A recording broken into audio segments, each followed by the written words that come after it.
ഇന്ത്യയും പാകിസ്ഥാനും യുദ്ധമുഖത്ത് നിന്ന ദിവസങ്ങളിൽ യുദ്ധവാഹികൾക്കെതിരെ നിലപാടുയർത്തി രംഗത്തുവന്ന ഏക രാഷ്ട്രീയ നേതാവായിരുന്നു എം സ്വരാജ്. ഇതിനെ തുടർന്ന് സ്വരാജിനെതിരെ കടുത്ത വ്യക്തിഹത്യയും ഭീഷണിയുമാണ് സമൂഹമാധ്യമങ്ങളിൽ ഉയർന്നത്.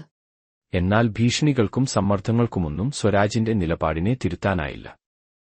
അടുത്ത ദിവസം കൂടുതൽ വ്യക്തതയോടെ എന്തുകൊണ്ട് താൻ യുദ്ധത്തെ എതിർക്കുന്നു എന്നുകൂടി പറഞ്ഞാണ് സ്വരാജ് തന്റെ നിലപാടിനെ കൂടുതൽ ഉയർത്തിപ്പിടിച്ചത്.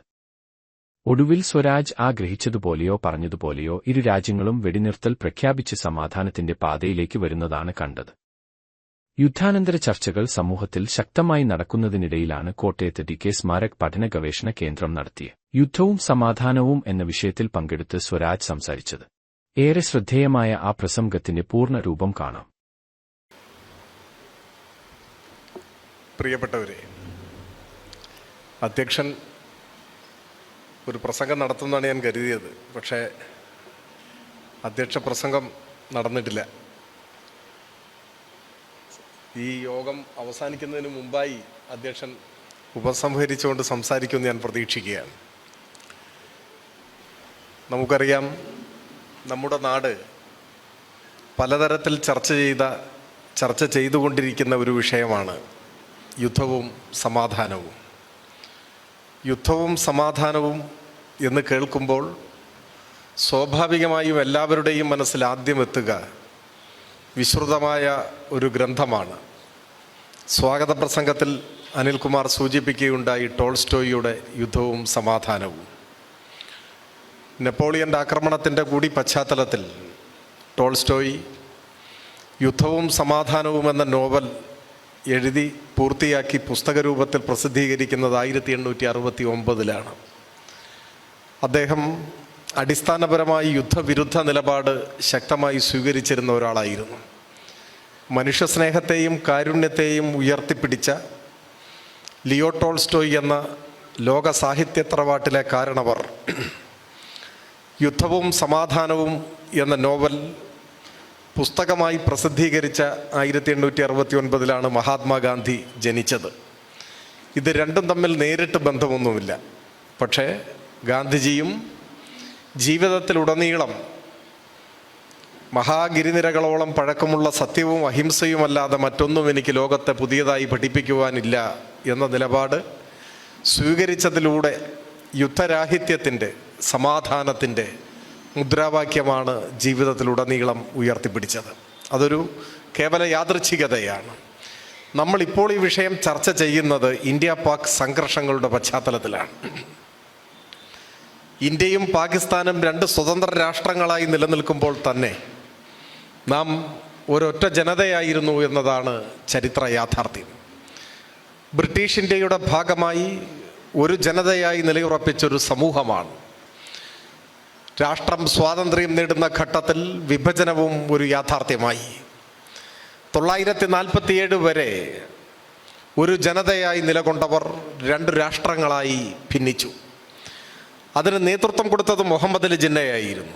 അദ്ദേഹം മുസ്ലിങ്ങൾക്ക് പ്രത്യേകമായ ഒരു രാഷ്ട്രം വേണം എന്ന നിലപാട് മുൻപോട്ട് വെച്ചു. ഇസ്ലാമിനെ രാഷ്ട്രീയാധികാരത്തിലേക്കുള്ള ഒരു വഴിയായി ജിന്ന വെട്ടിത്തുറന്നു. അതിനെയാണ് നാം വർഗീയത എന്ന് പറയുന്നത്. എന്താണ് വർഗീയത എന്ന ചോദ്യം പലപ്പോഴും സമൂഹത്തിൽ ഉയർന്നു വരാറുണ്ട്. വർഗീയതയ്ക്ക് ഒരുപാട് നിർവചനങ്ങൾ നൽകാൻ പലരും ശ്രമിക്കാറുമുണ്ട്. എന്നാൽ എന്താണ് വർഗീയത എന്ന ചോദ്യത്തിന് സത്യത്തിൽ ഒരൊറ്റ നിർവചനമേ ഉള്ളൂ. അത് മറ്റൊന്നുമല്ല, മതത്തെ രാഷ്ട്രീയാധികാരത്തിന് വേണ്ടി ഉപയോഗിക്കുക എന്നതാണ് വർഗീയതയുടെ ലളിതവും ഹ്രസ്വവുമായ നിർവചനം. മതത്തെ, വിശ്വാസത്തെ രാഷ്ട്രീയാധികാരത്തിനു വേണ്ടി ഉപയോഗപ്പെടുത്തുക, അതാണ് വർഗീയത.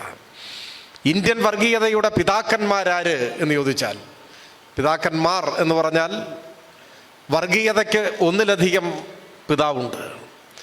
ഇന്ത്യയിൽ വർഗീയതയുടെ ആദ്യ പഥികർ, ആ ഗണത്തിൽപ്പെടുത്താവുന്നവർ തീർച്ചയായും സവർക്കറും മുഹമ്മദ് അലി ജിന്നയുമാണ്. ജിന്ന ഇസ്ലാമിൻ്റെ പേരിൽ ഒരു രാഷ്ട്രം ആവശ്യപ്പെട്ടു, മതത്തിൻ്റെ പേരിൽ ഒരു രാജ്യം. എന്നാൽ തികഞ്ഞ ഒരു മതവിശ്വാസിയായിരുന്നുവോ ജിന്ന? ആ ചോദ്യം പ്രസക്തമാണ്. അല്ല എന്നാണ് ഉത്തരം. ഇസ്ലാമിക ചര്യയനുസരിച്ച് ജീവിതം നയിച്ച ഒരാളായിരുന്നില്ല മുഹമ്മദ് അലി ജിന്ന. ഞാനതിൻ്റെ സൂക്ഷ്മതലങ്ങളിലേക്ക് പോകുന്നില്ല. എങ്കിലും ലോകത്തെവിടെയുമുള്ള മുസൽമാൻ പൊതുവിൽ ഏറ്റവും നിഷിദ്ധമാണ് എന്ന് കരുതുന്ന ഒരു ഭക്ഷണമാണ് പന്നിയുടെ മാംസം. നിഷിദ്ധമായി കണക്കാക്കുന്ന പാനീയമാണ് മദ്യം. ഇത് രണ്ടും സുലഭമായി ഉപയോഗിക്കുന്ന ആളായിരുന്നു ജിന്ന. എന്നുവെച്ചാൽ സത്യവിശ്വാസിയായ ഒരു മുസൽമാന്റെ ജീവിത രീതികളുമായി ഒരു ബന്ധവും ജിന്നയ്ക്കുണ്ടായിരുന്നില്ല. സവർക്കർ വിശ്വാസിയായ ഒരു ഹിന്ദുവായിരുന്നുവോ എന്ന ചോദ്യത്തിനും ഏതാണ്ട് തത്തുല്യമായ ഉത്തരമാണ് നമുക്ക് ചരിത്രത്തിൽ നിന്നും ലഭിക്കുക. അദ്ദേഹം ഒരു വിശ്വാസിയായിരുന്നില്ല. എന്നാൽ ഇന്ത്യൻ വർഗീയതയുടെ ആദ്യ പഥികരായിരുന്നു ഇവർ രണ്ടുപേരും. വർഗീയാടിസ്ഥാനത്തിൽ ജനങ്ങളെ ഭിന്നിപ്പിക്കാൻ, വിദ്വേഷത്തിൻ്റെ രാഷ്ട്രീയത്തെ ശക്തമാക്കാൻ, മത റിപ്പബ്ലിക് എന്ന ആശയം മുൻപോട്ട് വയ്ക്കാൻ ഒക്കെ ഇവർ അവരുടെ ജീവിതം ഒഴിഞ്ഞുവെച്ചു.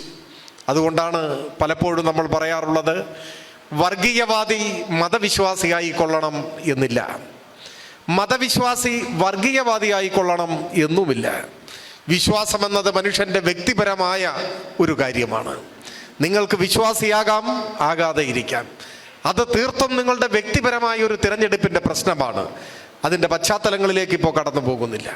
എന്നാൽ വർഗീയത എന്നത് അത്തരം വിശ്വാസവുമായി ബന്ധപ്പെട്ട് നിൽക്കുന്നതല്ല. അത് രാഷ്ട്രീയാധികാരത്തിന് വേണ്ടിയുള്ള കുറുക്കുവഴിയായാണ് ചരിത്രത്തിലുടനീളം ഒരു കൂട്ടം ആളുകൾ ഉപയോഗപ്പെടുത്തിയത്. അതുകൊണ്ടാണ് അവരെ നാം വർഗീയവാദികൾ എന്ന് വിളിക്കുന്നത്. അപ്പോൾ രാജ്യം കണ്ട വർഗീയവാദികളിൽ ഏറ്റവും മുമ്പനായിരുന്ന ഒരാൾ മുഹമ്മദ് അലി ജിന്ന മുസ്ലിങ്ങൾക്ക് മാത്രമായി ഒരു രാജ്യം വേണം എന്നാവശ്യപ്പെട്ടു. അദ്ദേഹത്തെ സംബന്ധിച്ചിടത്തോളം ഇസ്ലാം രാഷ്ട്രീയാധികാരം പിടിച്ചടക്കുന്നതിനുള്ള ഒരു മറയായിരുന്നു. അതാണ് ജിന്നയ്ക്ക് മതം ഒരു മറയായിരുന്നു. അധികാരം പിടിച്ചെടുക്കാനുള്ള ഒരു മറ അതായിരുന്നു, അത് മാത്രമായിരുന്നു. വിഭജനം യാഥാർത്ഥ്യമായി. പാകിസ്ഥാൻ പ്രത്യേക രാജ്യമായി മാറി. നിഷ്കളങ്കരായ നമ്മുടെ ഒരുപാട് മുസ്ലിം സഹോദരങ്ങൾ ഇതാ മുസ്ലിങ്ങൾക്ക് സ്വന്തമായി ഒരു രാജ്യം ലഭിച്ചിരിക്കുന്നു, അതൊരു വാഗ്ദത്ത ഭൂമിയാണ് എന്ന പ്രതീക്ഷയിൽ പാകിസ്ഥാനിലേക്ക് കടന്നു ചെന്നു. അങ്ങനെ കടന്നു ചെന്ന മുസ്ലിങ്ങൾക്ക്, ആദ്യമേ അവിടെ ജീവിക്കുന്ന മുസ്ലിങ്ങൾക്ക് ഒരു പർദീസയായി പാകിസ്ഥാൻ പിന്നീട് മാറിയോ എന്ന ചോദ്യം പ്രസക്തമാണ്. ഇല്ലെന്ന് മാത്രമല്ല, ഇന്ത്യയോടൊപ്പം സ്വതന്ത്രയായ ഭൂപ്രദേശം പാകിസ്ഥാൻ എന്ന രാഷ്ട്രം ഇന്നും ദാരിദ്ര്യത്തിൻ്റെയും ആഭ്യന്തര സംഘർഷങ്ങളുടെയും പട്ടിണിയുടെയും ഭരണപരമായ അസ്ഥിരതയുടെയും നാടായി നിലനിൽക്കുകയാണ്. വാഗ്ദത്ത ഭൂമി തേടി കടന്നു ചെന്നവർ, അവരോട് നീതി ചെയ്യാൻ പാകിസ്ഥാന്റെ ഭരണ നേതൃത്വത്തിന് കഴിഞ്ഞോ? കഴിഞ്ഞില്ല. ഇവിടെ നിന്നും കടന്നു ചെന്ന മുസ്ലിങ്ങളെ ഹൃദയത്തോട് ചേർത്ത് വയ്ക്കാൻ സാധിച്ചില്ല പാകിസ്ഥാന്. അവരെ രണ്ടാം തരം പൗരന്മാരായി കണക്കാക്കി. അവർക്ക് പീഡനങ്ങൾ ഏറ്റുവാങ്ങേണ്ടതായി വന്നു. അങ്ങനെയാണ് ചരിത്രത്തിൽ മൊഹാജിർ ഖ്വാമി മൂവ്മെന്റ് എന്നൊരു രാഷ്ട്രീയ പ്രസ്ഥാനം ഉടലെടുക്കുന്നത്. ആദ്യഘട്ടത്തിൽ അതിൻ്റെ നേതൃത്വം ഡോക്ടർ അൽതാഫ് ഹുസൈൻ ആയിരുന്നു. അവർ മുൻപോട്ട് വെച്ച ഒരു പ്രധാനപ്പെട്ട മുദ്രാവാക്യം we need the first grade citizenship of Pakistan എന്നായിരുന്നു. ഞങ്ങളെയും ഒന്നാം കിട പൗരന്മാരായി കണക്കാക്കണം. എന്തേ ഇസ്ലാമിന്റെ പേരിൽ രാഷ്ട്രം വാങ്ങിയവർ എല്ലാ മുസ്ലിം സഹോദരങ്ങളെയും തുല്യരായി കണക്കാക്കിയില്ല? മതത്തിന്റെ പേരിൽ ഒരു രാജ്യം രൂപപ്പെട്ടാൽ എല്ലാ ജനങ്ങളുടെയും പ്രശ്നങ്ങൾ പരിഹരിക്കപ്പെടുകയല്ല, ആ മതത്തിൽപ്പെട്ടവരുടെ തന്നെ പ്രശ്നങ്ങൾ പരിഹരിക്കാൻ പര്യാപ്തമല്ല എന്ന ചരിത്രാനുഭവമാണ് പാകിസ്ഥാൻ നമുക്ക് പകർന്നു നൽകുന്നത്. ഇന്ത്യയും പാകിസ്ഥാനും ഒരേ ദിവസം സ്വതന്ത്രമായെങ്കിലും പാകിസ്ഥാനും ഇന്ത്യയും ഇന്ന് എവിടെ എത്തി നിൽക്കുന്നു? നമ്മുടെ രാജ്യത്തിന് ഏതെല്ലാം കുറവുകൾ ചൂണ്ടിക്കാണിക്കാൻ കഴിഞ്ഞാലും പാകിസ്ഥാനുമായി താരതമ്യപ്പെടുത്താനാവുമോ? അധിക നാൾ പിന്നിടുന്നതിന് മുൻപ് പാകിസ്ഥാൻ രണ്ട് രാഷ്ട്രമായി വിഭജിക്കപ്പെട്ടു, ശിഥിലമായി. ബംഗ്ലാദേശ് പിറവി കൊണ്ടു. യുദ്ധാനന്തര ചർച്ചകൾ സമൂഹത്തിൽ ശക്തമായി നടക്കുന്നതിനിടയിലാണ് കോട്ടയത്ത് DK സ്മാരക് പഠന ഗവേഷണ കേന്ദ്രം നടത്തിയ യുദ്ധവും സമാധാനവും എന്ന വിഷയത്തിൽ പങ്കെടുത്ത് സ്വരാജ് സംസാരിച്ചത്. ഏറെ ശ്രദ്ധേയമായ ആ പ്രസംഗത്തിന്റെ പൂർണ്ണ രൂപം കാണാം. ഇപ്പോൾ വാർത്തകൾ സൂചിപ്പിക്കുന്നത് ബലൂചിസ്ഥാൻ ലിബറേഷൻ ആർമി ഒരു സ്വതന്ത്ര രാഷ്ട്രം ആവശ്യപ്പെട്ടുകൊണ്ട് ശക്തമായ ആഭ്യന്തര യുദ്ധത്തിലേക്ക് പോവുകയാണത്രേ. പാകിസ്ഥാൻ വീണ്ടും ഒരിക്കൽ കൂടി വിഭജിക്കപ്പെടുമോ? നമുക്ക് കാത്തിരുന്നു കാണാം. അപ്പോ മതരാഷ്ട്രം കെട്ടുറപ്പുള്ള ഭരണം പ്രദാനം ചെയ്തില്ല എന്ന് മാത്രമല്ല, ആ മതവിഭാഗത്തിൽപ്പെട്ട മനുഷ്യരുടെ പോലും ജീവിത പ്രശ്നങ്ങൾക്ക് പരിഹാരം കാണാനാവാതെ ദയനീയ പരാജയമാകുന്ന അനുഭവമാണ് നമ്മുടെ മുന്നിലുള്ളത്. ഞാൻ ആമുഖമായി പാകിസ്ഥാന്റെ ഈ ദുര്യോഗം ഇവിടെ ചൂണ്ടിക്കാണിക്കാൻ കാരണം, ഇന്ത്യയിലെ സംഘപരിവാർ നമ്മുടെ രാജ്യത്തെ ഒരു മതരാഷ്ട്രമാക്കി മാറ്റാൻ കോപ്പ് കൂട്ടിക്കൊണ്ടിരിക്കുന്ന ഒരു കാലമാണ്. മതരാഷ്ട്രമായ പാകിസ്ഥാന്റെ ദുരന്തം നമ്മുടെ മുന്നിൽ നിൽക്കുകയാണ്. അപ്പോഴാണ് ഇന്ത്യയെ മതരാഷ്ട്രമാക്കാൻ ഇവിടെ വെമ്പൽ കൊള്ളുന്നത്. മതരാഷ്ട്രമായി എന്നതുകൊണ്ട് രാജ്യത്തിന്റെ പ്രശ്നങ്ങൾ തീരില്ല. ഇപ്പൊ എല്ലാവരും മുസ്ലിങ്ങളായി എന്ന് കരുതുക. നമ്മളെല്ലാം ഇന്ത്യയിലെ മുഴുവൻ മനുഷ്യരും മുസ്ലിങ്ങളായി ഇന്ത്യയുടെ പ്രശ്നം തീരുവോ? ജനങ്ങളുടെ ഇടയിൽ സാഹോദര്യം ശക്തിപ്പെടുവോ? ഇല്ല. തൊട്ടടുത്ത ദിവസം മുസ്ലിങ്ങളായി മാറിയ നമ്മളിൽ സുന്നികളായി, ഷിയകളായി, സലഫികളായി, വഹാബികളായി നാം പിരിയും. പിരിയും, പിരിഞ്ഞു പൊരുതി തീരും. അതാണ് അനുഭവം. നമ്മളെല്ലാം ഹിന്ദുക്കളായി എന്ന് കരുതുക. ഇന്ത്യ മുഴുവൻ ഹിന്ദുക്കൾ. പ്രശ്നങ്ങൾ തീരുമോ? സാഹോദര്യം ശക്തിപ്പെടുമോ? ഇല്ല. തൊട്ടടുത്ത ദിവസം നമ്മൾ വൈഷ്ണവരും ശൈവരുമായി പിരിയും. ബ്രാഹ്മണരായി, ക്ഷത്രിയരായി, വൈശ്യരായി, ശൂദ്രരായി വർണ്ണങ്ങൾ അടിസ്ഥാനമാക്കി നാം പിരിയും. 100,000 ജാതികളായി നാം കൊന്നുതീരും. അതാണ് അനുഭവം. ഇനി ഇത് രണ്ടും വേണ്ട, നമ്മളെല്ലാം കൂടി അങ്ങ് ക്രിസ്ത്യാനികളായി. ഇന്ത്യ മുഴുവൻ ക്രിസ്ത്യാനികൾ, ക്രൈസ്തവ രാഷ്ട്രം. പ്രശ്നം തീരൂ. അടുത്ത ദിവസം കാത്തോലിക്കരായി, പ്രൊട്ടസ്റ്റന്റുകാരായി, മറ്റ് പലരുമായി നമ്മൾ പിരിയും. ഇനി ഇതൊന്നും വേണ്ട. പലരും ഏറ്റവും ആദർശാത്മകമായ തത്വസംഹിതയായി ചൂണ്ടിക്കാണിക്കുന്നതാണ് ബുദ്ധമതത്തിൻ്റെത്. എല്ലാ ഭൗതികമായ അഭിവാഞ്ചകളിൽ നിന്നും മനുഷ്യനെ വിമോചിപ്പിക്കുന്ന, ആത്മത്യാഗത്തോളം എത്തുന്ന മഹത്തായ പ്രത്യയശാസ്ത്രമെന്ന് പലരും പറയാറുണ്ട്. എല്ലാ ആശകളും ഭൗതികമായ ആഗ്രഹങ്ങളും ഉപേക്ഷിക്കണം എന്നനുശാസിക്കുന്നു ബുദ്ധമതം. പക്ഷെ ബുദ്ധമതം ശക്തിപ്പെട്ടപ്പോൾ നമ്മൾ കണ്ടത് മഹായാനമായി, ഹീനയാനമായി, വജ്രയാനമായി പിരിഞ്ഞു. അതാണ്. ഏതെങ്കിലും ഒരു മതത്തിന് അസാധാരണമായ കരുത്തുണ്ടായാൽ, എല്ലാവരും ആ മതത്തിൽപ്പെട്ടവരായാൽ, സാഹോദര്യവും ഐക്യവും കെട്ടുറപ്പുമല്ല ലോകം കണ്ടത്. അത് ഭിന്നിച്ചുകൊണ്ടേയിരിക്കും. പല കാരണങ്ങളാൽ ഭിന്നിച്ച് പരസ്പരം ഏറ്റുമുട്ടി കൊന്നുതീരും. അതാണ് അനുഭവം, പലയിടത്തുമുള്ള അനുഭവം. ഏതെങ്കിലും ഒരു മതത്തിന് അപ്രമാദിത്വം കൈവരിക എന്നത് രാഷ്ട്രത്തിന്റെ പുരോഗതിയുമായി ബന്ധപ്പെട്ടിരിക്കുന്ന കാര്യമേയല്ല.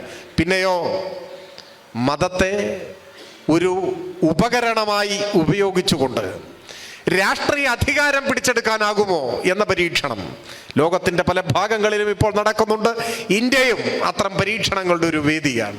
അവിടെയാണ് പാകിസ്ഥാനിലെ ഭീകരവാദത്തെ നാം കണക്കാക്കേണ്ടത്. പാകിസ്ഥാനിലെ ഭീകരവാദവും മതത്തിന്റെ മറയാണ് സ്വീകരിച്ചിട്ടുള്ളത്. മതത്തിന്റെ പേരിലാണ്. ലഷ്കർ-എ തോയ്ബയായാലും, ജയ്ഷെ മുഹമ്മദ് ആയാലും, ഇപ്പൊ രൂപീകരിക്കപ്പെട്ട TRF ആയാലും എല്ലാം മതത്തെ അടിസ്ഥാനപ്പെടുത്തിക്കൊണ്ടാണ് പ്രവർത്തിക്കുന്നത്. പൊതുവിൽ പലരും പറയാറുണ്ട് ഭീകരതയ്ക്ക് മതമില്ല എന്നൊക്കെ. അത് താത്വികമായി ശരിയാണ്. പക്ഷെ മിക്കവാറും ഭീകരരെല്ലാം മതത്തെ മറയായി സ്വീകരിക്കുന്നുണ്ട് എന്നതൊരു വസ്തുതയാണ്. പാകിസ്ഥാൻ ഈ ഭീകരവാദത്തെ പ്രോത്സാഹിപ്പിക്കുന്നു. അതാണ് വസ്തുത. അതാണ് യാഥാർത്ഥ്യം. അതിൻ്റെ പേരിൽ ഏറ്റവും കൂടുതൽ പഴി കേൾക്കേണ്ടി വരുന്ന ഒരു രാജ്യമാണ് പാകിസ്ഥാൻ. ഭീകരവാദികളെ കൈയയച്ച് സഹായിക്കുന്ന, സ്വന്തം രാജ്യത്തിന്റെ മർമ്മപ്രധാനമായ കേന്ദ്രങ്ങളിൽ ഭീകരവാദികളുടെ സൈനിക പരിശീലന ക്യാമ്പുകൾ നിർബാധം പ്രവർത്തിക്കുന്നതിനാവശ്യമായ പിന്തുണ ചെയ്തു കൊടുക്കുന്ന ഒരു രാജ്യമായി പാകിസ്ഥാൻ മാറി. അതൊരു വസ്തുതയാണ്. പാകിസ്ഥാൻ തന്നെ അസ്ഥിരമായ ഒരു രാജ്യമാണ്. എത്ര പട്ടാള അട്ടിമറികൾ, എത്ര ഭരണാധികാരികളുടെ ദുരന്തപര്യവസായിയായ അനുഭവങ്ങൾ നമ്മുടെ മുൻപിലുണ്ട്. അതിൻ്റെ ഒന്നും വിശദാംശങ്ങളിലേക്ക് പോകേണ്ട കാര്യമില്ല. അങ്ങനെ ഭീകരവാദത്തെ പ്രോത്സാഹിപ്പിക്കുന്ന നിലപാട് സദാ സ്വീകരിക്കുന്ന ഒരു രാഷ്ട്രമായി പാകിസ്ഥാൻ നിലയുറപ്പിക്കുന്നു എന്നത് ലോകം മുഴുവൻ പൊതുവിൽ ഇപ്പോൾ തിരിച്ചറിയുന്ന ഒരു യാഥാർത്ഥ്യമാണ്. അവിടെ നിന്ന് ഊർജം സ്വീകരിക്കുന്ന ഭീകരവാദികളാണ് പഹൽഗാമിൽ ആക്രമണം അഴിച്ചുവിട്ടത്. കഴിഞ്ഞ ഏപ്രിൽ 22 26 പേരെ 4 ഭീകരവാദികൾ വെടിവെച്ചു കൊല്ലുന്നു പഹൽഗാമിൽ. ആ സംഭവം നമ്മുടെ രാജ്യത്തെ മാത്രമല്ല ലോകത്തെ തന്നെ പിടിച്ചു കുലുക്കിയ ഒരു വാർത്തയായിരുന്നു. അത് സംബന്ധിച്ച് പുറത്തു വന്ന വാർത്തകൾ സൂചിപ്പിക്കുന്നത് മതം മനസ്സിലാക്കി വെടിവെച്ചു കൊന്നുവെന്നാണ്. മതം മനസ്സിലാക്കി വെടിവെച്ചു കൊന്നുവെന്നാണ്. മുസ്ലിങ്ങളല്ല എന്ന് ഉറപ്പ് വരുത്തിയ ശേഷം വെടിവെച്ചു കൊന്നു എന്നാണ് വാർത്തകൾ സൂചിപ്പിക്കുന്നത്. ഇതെന്തിനാണ് ഇങ്ങനെ ചെയ്തിട്ടുണ്ടാവുക? നിങ്ങൾ ചിന്തിച്ചിട്ടുണ്ടോ?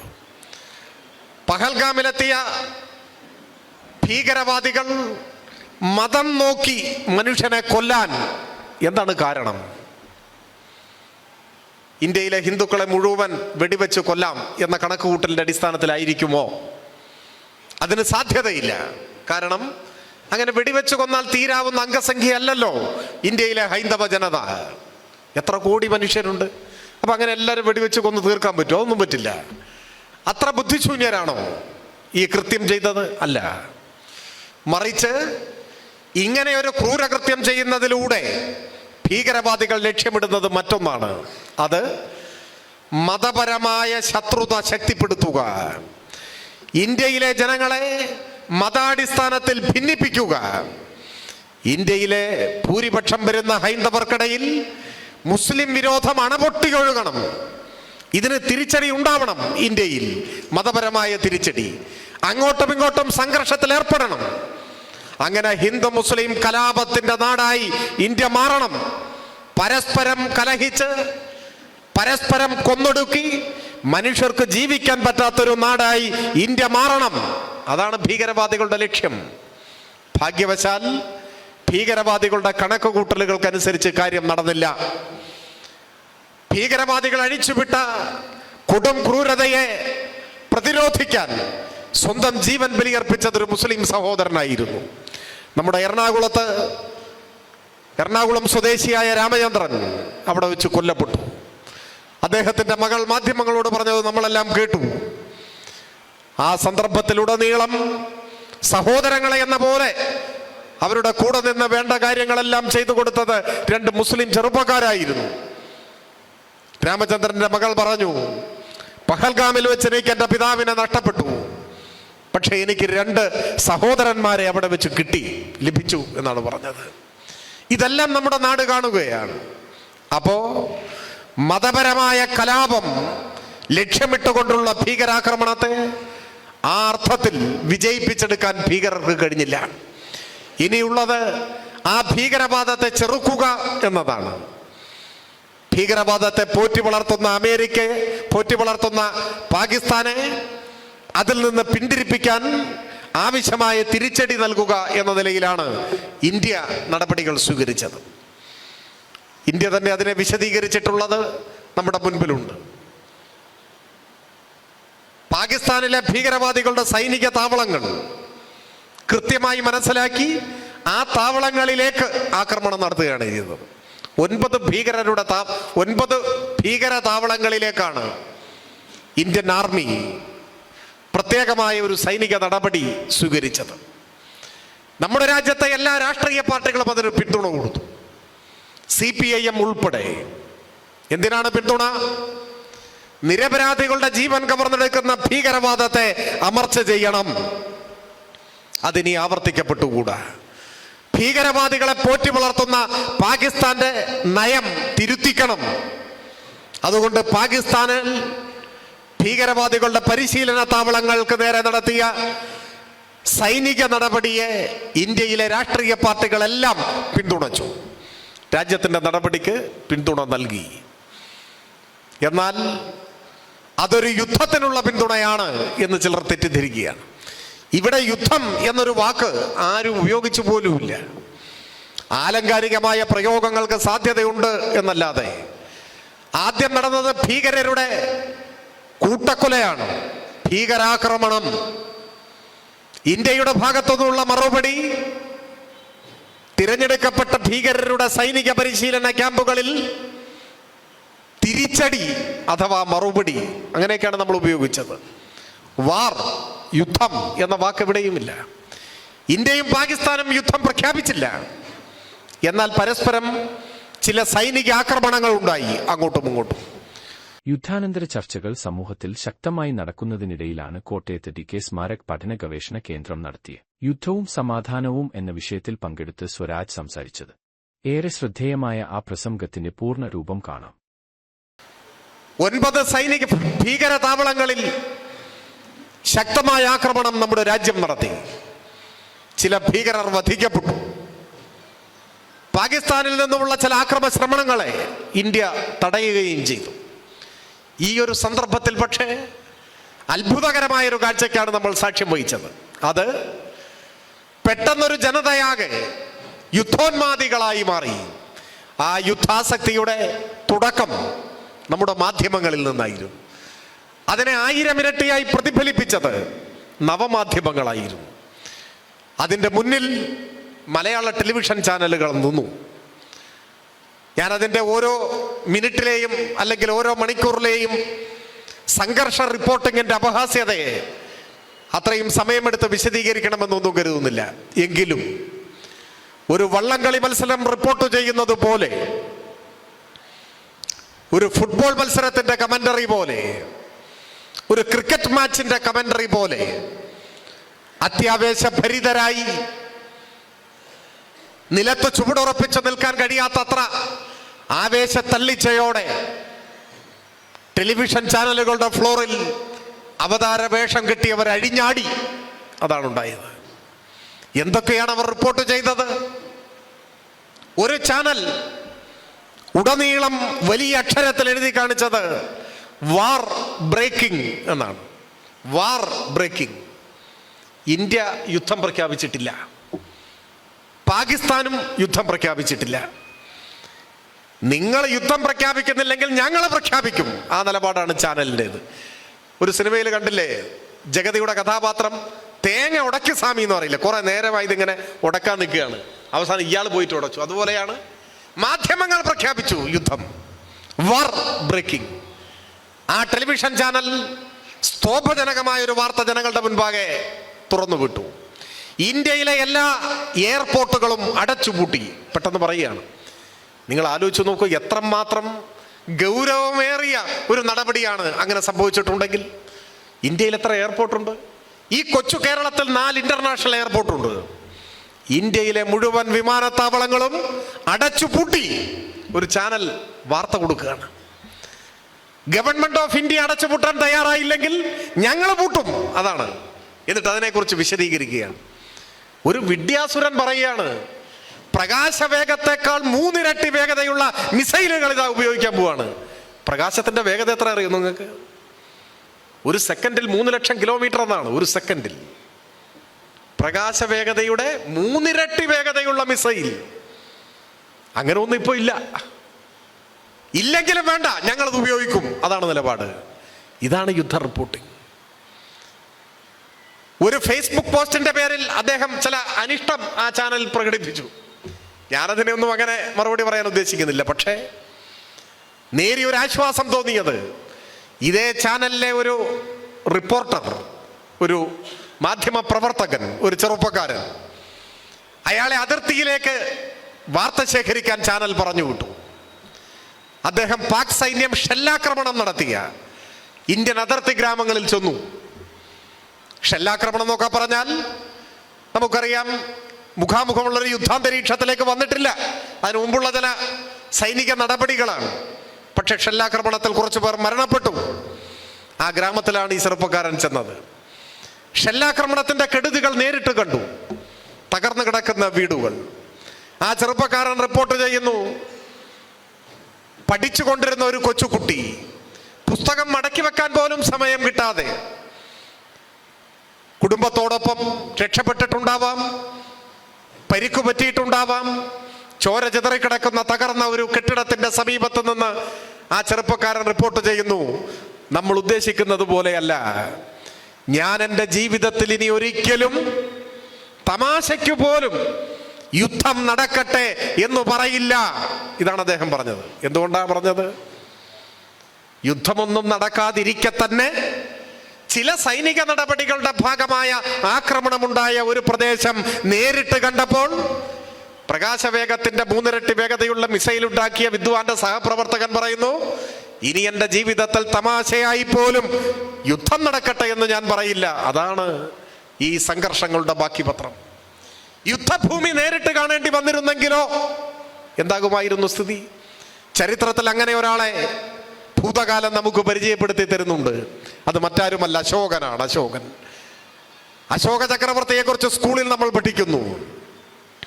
കലിംഗ യുദ്ധാനന്തരം ബുദ്ധമതം സ്വീകരിച്ച അശോകൻ നാട് ഭരിച്ചത് എത്ര കാലം മുൻപാണ്? എത്ര വർഷം മുൻപാണ്?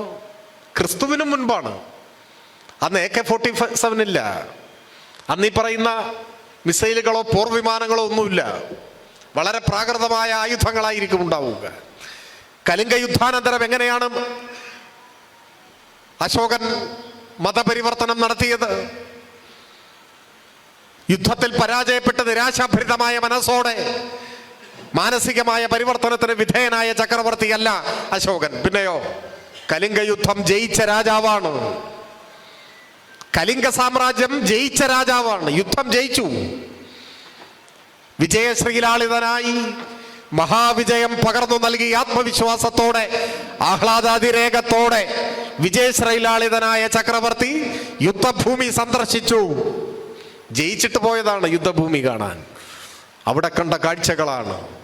ഈ മാധ്യമപ്രവർത്തകനായ ചെറുപ്പക്കാരനെ പോലെ അശോകൻ ആ യുദ്ധമുഖം കണ്ടപ്പോ തിരിച്ചറിയാനാവാത്ത വിധം ചിതറിക്കിടക്കുന്ന മനുഷ്യന്റെ മൃതശരീരങ്ങൾ, ചലനമറ്റ മൃതശരീരങ്ങൾ, ഒഴുകിപ്പടർന്ന രക്തം, ഉറ്റവരെയും ഉടയവരെയും നഷ്ടപ്പെട്ടവരുടെ വിലാപങ്ങൾ, കണ്ണീരും ചോരയും കൂടിക്കുഴഞ്ഞ യുദ്ധഭൂമി കണ്ടപ്പോഴാണ് ഭൗതികമായ നേട്ടങ്ങളുടെ അർത്ഥരാഹിത്യത്തെക്കുറിച്ച് ചിന്തിക്കാൻ അശോകന് സാധിച്ചത്.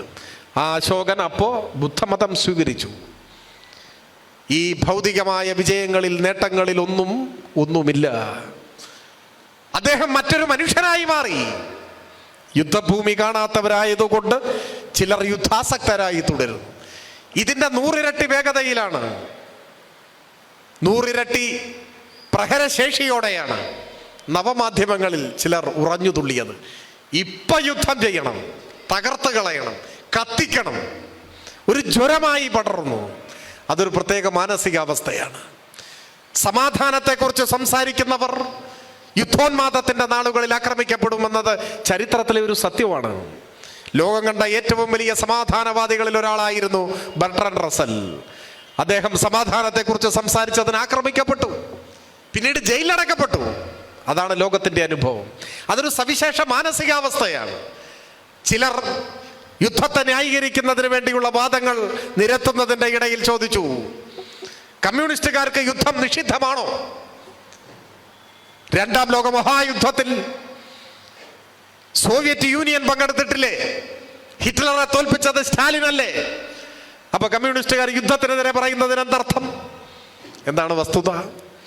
നാം കാണേണ്ട ഒരു കാര്യം, കാലം സാവധാനത്തിലാണെങ്കിലും പുരോഗമിക്കുന്നുണ്ട്. പതിയെ പതിയെ നമ്മുടെ ലോകം മെച്ചപ്പെട്ട് വളർന്നു വരുന്നു എന്ന് തന്നെയാണ് നമുക്ക് മനസ്സിലാക്കാൻ കഴിയുക. പണ്ട് 2ാം ലോക മഹായുദ്ധം എന്ന് പറയും, 1ാം ലോക മഹായുദ്ധം എന്ന് പറയും. നിങ്ങൾ ശ്രദ്ധിച്ചിട്ടുണ്ടോ എന്നറിയില്ല, ഇപ്പോ എഴുത്തുകുത്തുകളിൽ, പുസ്തകങ്ങളിൽ, പുതിയ പ്രയോഗങ്ങളിൽ അങ്ങനെ ആരും പറയുന്നില്ല. 2ാം ലോകയുദ്ധം എന്നാണ് പറയുന്നത്, 1ാം ലോകയുദ്ധം എന്നാണ് പറയുന്നത്. ഒരു വാക്ക് പോയി, മഹാ എന്നൊരു വാക്കിപ്പോൾ ആരും പറയുന്നില്ല. എന്തിനാണ് അങ്ങനെ പറഞ്ഞിരുന്നത്? സെക്കൻഡ് വേൾഡ് വാർ എന്നാണ്. അത് മലയാളത്തിലേക്ക് ആരോ പരിഭാഷപ്പെടുത്തിയപ്പോൾ 2ാം ലോക മഹായുദ്ധം എന്ന് പറഞ്ഞു.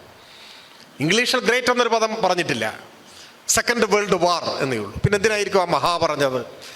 ആ ഘട്ടത്തിൽ ചിന്തിച്ചിട്ടുണ്ടാവുക, ഇതൊരു സാധാരണ യുദ്ധമല്ല. യുദ്ധത്തിന്റെ വൈപുല്യം അത് ജനങ്ങൾക്ക് മനസ്സിലാക്കി കൊടുക്കാൻ, ഇതൊരു ചെറിയൊരു യുദ്ധമല്ല എന്ന് മനസ്സിലാക്കി കൊടുക്കാൻ ഈ ഒരു വാക്കുകൂടി ചേർത്തതാവണം. എന്നാൽ ഭാഷാശാസ്ത്രത്തിന്റെ മണ്ഡലത്തിൽ സംഭവിക്കുന്ന പുരോഗമനോന്മുഖമായ വളർച്ചയുടെ കൂടി ഭാഗമായിട്ടാവാം ഇപ്പോ ആരും അങ്ങനെ പറയുന്നില്ല. യുദ്ധാനന്തര ചർച്ചകൾ സമൂഹത്തിൽ ശക്തമായി നടക്കുന്നതിനിടയിലാണ് കോട്ടയത്ത് DK സ്മാരക് പഠന ഗവേഷണ കേന്ദ്രം നടത്തിയ യുദ്ധവും സമാധാനവും എന്ന വിഷയത്തിൽ പങ്കെടുത്ത് സ്വരാജ് സംസാരിച്ചത്. ഏറെ ശ്രദ്ധേയമായ ആ പ്രസംഗത്തിന്റെ പൂർണ്ണ രൂപം കാണാം. ചിലരിപ്പോഴും രണ്ടാം ലോക മഹായുദ്ധം എന്നൊക്കെ പറയുന്നുണ്ടാവും, പക്ഷെ അത് ശീലം കൊണ്ട് സംഭവിക്കുന്നതാണ്. അത് മാറി വരികയാണ്. എന്തുകൊണ്ടാണ് മാറുന്നത്? എത്ര വൈപുല്യമാർന്ന യുദ്ധമാണെങ്കിലും യുദ്ധത്തോടൊപ്പം ചേർക്കാൻ പറ്റിയ ഒരു വാക്കല്ല മഹാ എന്ന് തിരിച്ചറിയുകയാണ്. യുദ്ധം മഹത്തരമാണ് എന്ന തെറ്റായ ഒരു സന്ദേശം ഒരു പക്ഷേ അത് പകർന്നു കൊടുക്കും. ഒരു യുദ്ധവും മഹത്തരമല്ല, അതുകൊണ്ട് മഹായുദ്ധം വേണ്ട, രണ്ടാം ലോകയുദ്ധം മതി. അതൊരു തിരിച്ചറിവാണ്. അപ്പൊ നമുക്കും ഇനി അങ്ങനെ ഉപയോഗിക്കുന്നതാണ് നല്ലത്. രണ്ടാം ലോകയുദ്ധം. ആ രണ്ടാം ലോകയുദ്ധത്തിൽ സോവിയറ്റ് യൂണിയൻ അണിനിരന്നു. അതാണിപ്പോൾ ചിലർ ചൂണ്ടിക്കാണിക്കുന്നത്. അന്ന് സോവിയറ്റ് യൂണിയന് യുദ്ധം ചെയ്യാമെങ്കിൽ ഇന്ന് ഞങ്ങൾക്ക് യുദ്ധം ചെയ്തുകൂടെ എന്ന് ചിലർ ചോദിക്കുകയാണ്. എന്നാൽ ചരിത്ര യാഥാർത്ഥ്യം എന്താണ്? രണ്ടാം ലോകയുദ്ധം പൊട്ടിപ്പുറപ്പെടുന്ന ഘട്ടത്തിൽ യുദ്ധമെന്ന് കേട്ട ഉടനെ ആഹാ യുദ്ധം വന്നേ എന്ന് പറഞ്ഞ് സോവിയറ്റ് യൂണിയൻ ഓടിപ്പോയി യുദ്ധത്തിൽ ചേർന്നോ? ഇല്ല. പകരം എന്ത് ചെയ്തു? യുദ്ധത്തിനു ഞങ്ങളില്ല എന്ന നിലപാടാണ് സ്റ്റാലിന്റെ സോവിയറ്റ് യൂണിയൻ സ്വീകരിച്ചത്. ചരിത്രത്തിലേക്ക് തിരിഞ്ഞു നോക്കിയാൽ നമുക്ക് കാണാൻ കഴിയും, മൊളോട്ടോവ് റിബൻട്രോപ്പ് പാക്ട് 1939 രണ്ടാം ലോക യുദ്ധം ആരംഭിക്കുന്നത് 39 ആ 39 സോവിയറ്റ് യൂണിയൻ ജർമ്മനിയുമായി ഏർപ്പെട്ടത് അനാക്രമണ സന്ധിയിലാണ്, സമാധാന കരാറിലാണ്. യുദ്ധം ചെയ്യാൻ പോവുകയല്ല.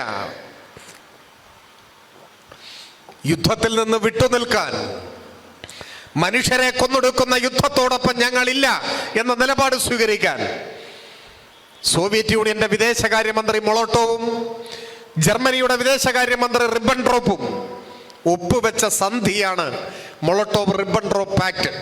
അതിന് മറ്റു പല പേരുകളിലും അറിയപ്പെടുന്നുണ്ട്. യുദ്ധത്തിനില്ല എന്ന നിലപാടാണ് സ്വീകരിച്ചത്. പിന്നെ എപ്പോഴാണ് സോവിയറ്റ് യൂണിയൻ യുദ്ധത്തിലേക്ക് ഇറങ്ങിയത്?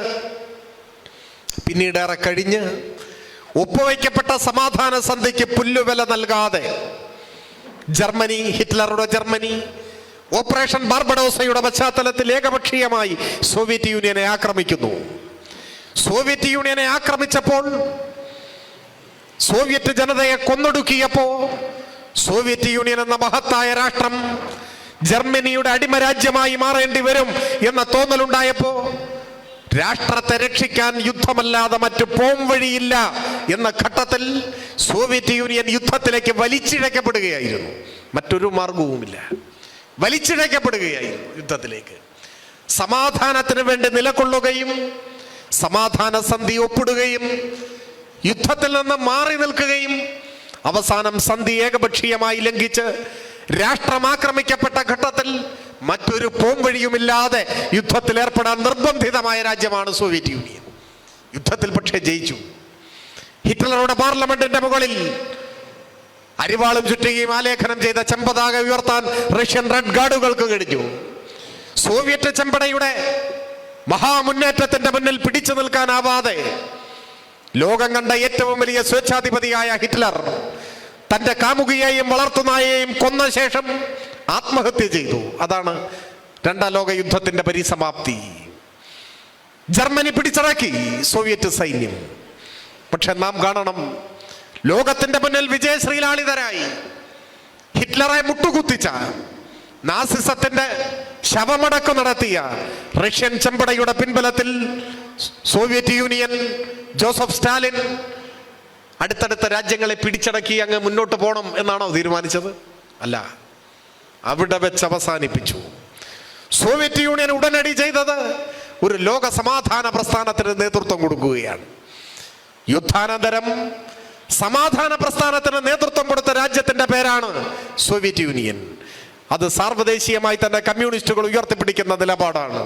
അങ്ങനെയാണ് WPC നിലവിൽ വരുന്നു, വേൾഡ് പീസ് കൗൺസിൽ, ലോക സമാധാന കൗൺസിൽ. ലോക സമാധാന കൗൺസിലിന്റെ ഭാഗമായി ലോകത്തിലെ വിവിധ രാജ്യങ്ങളിൽ സമാധാന പ്രസ്ഥാനങ്ങൾ രൂപീകരിക്കപ്പെട്ടു.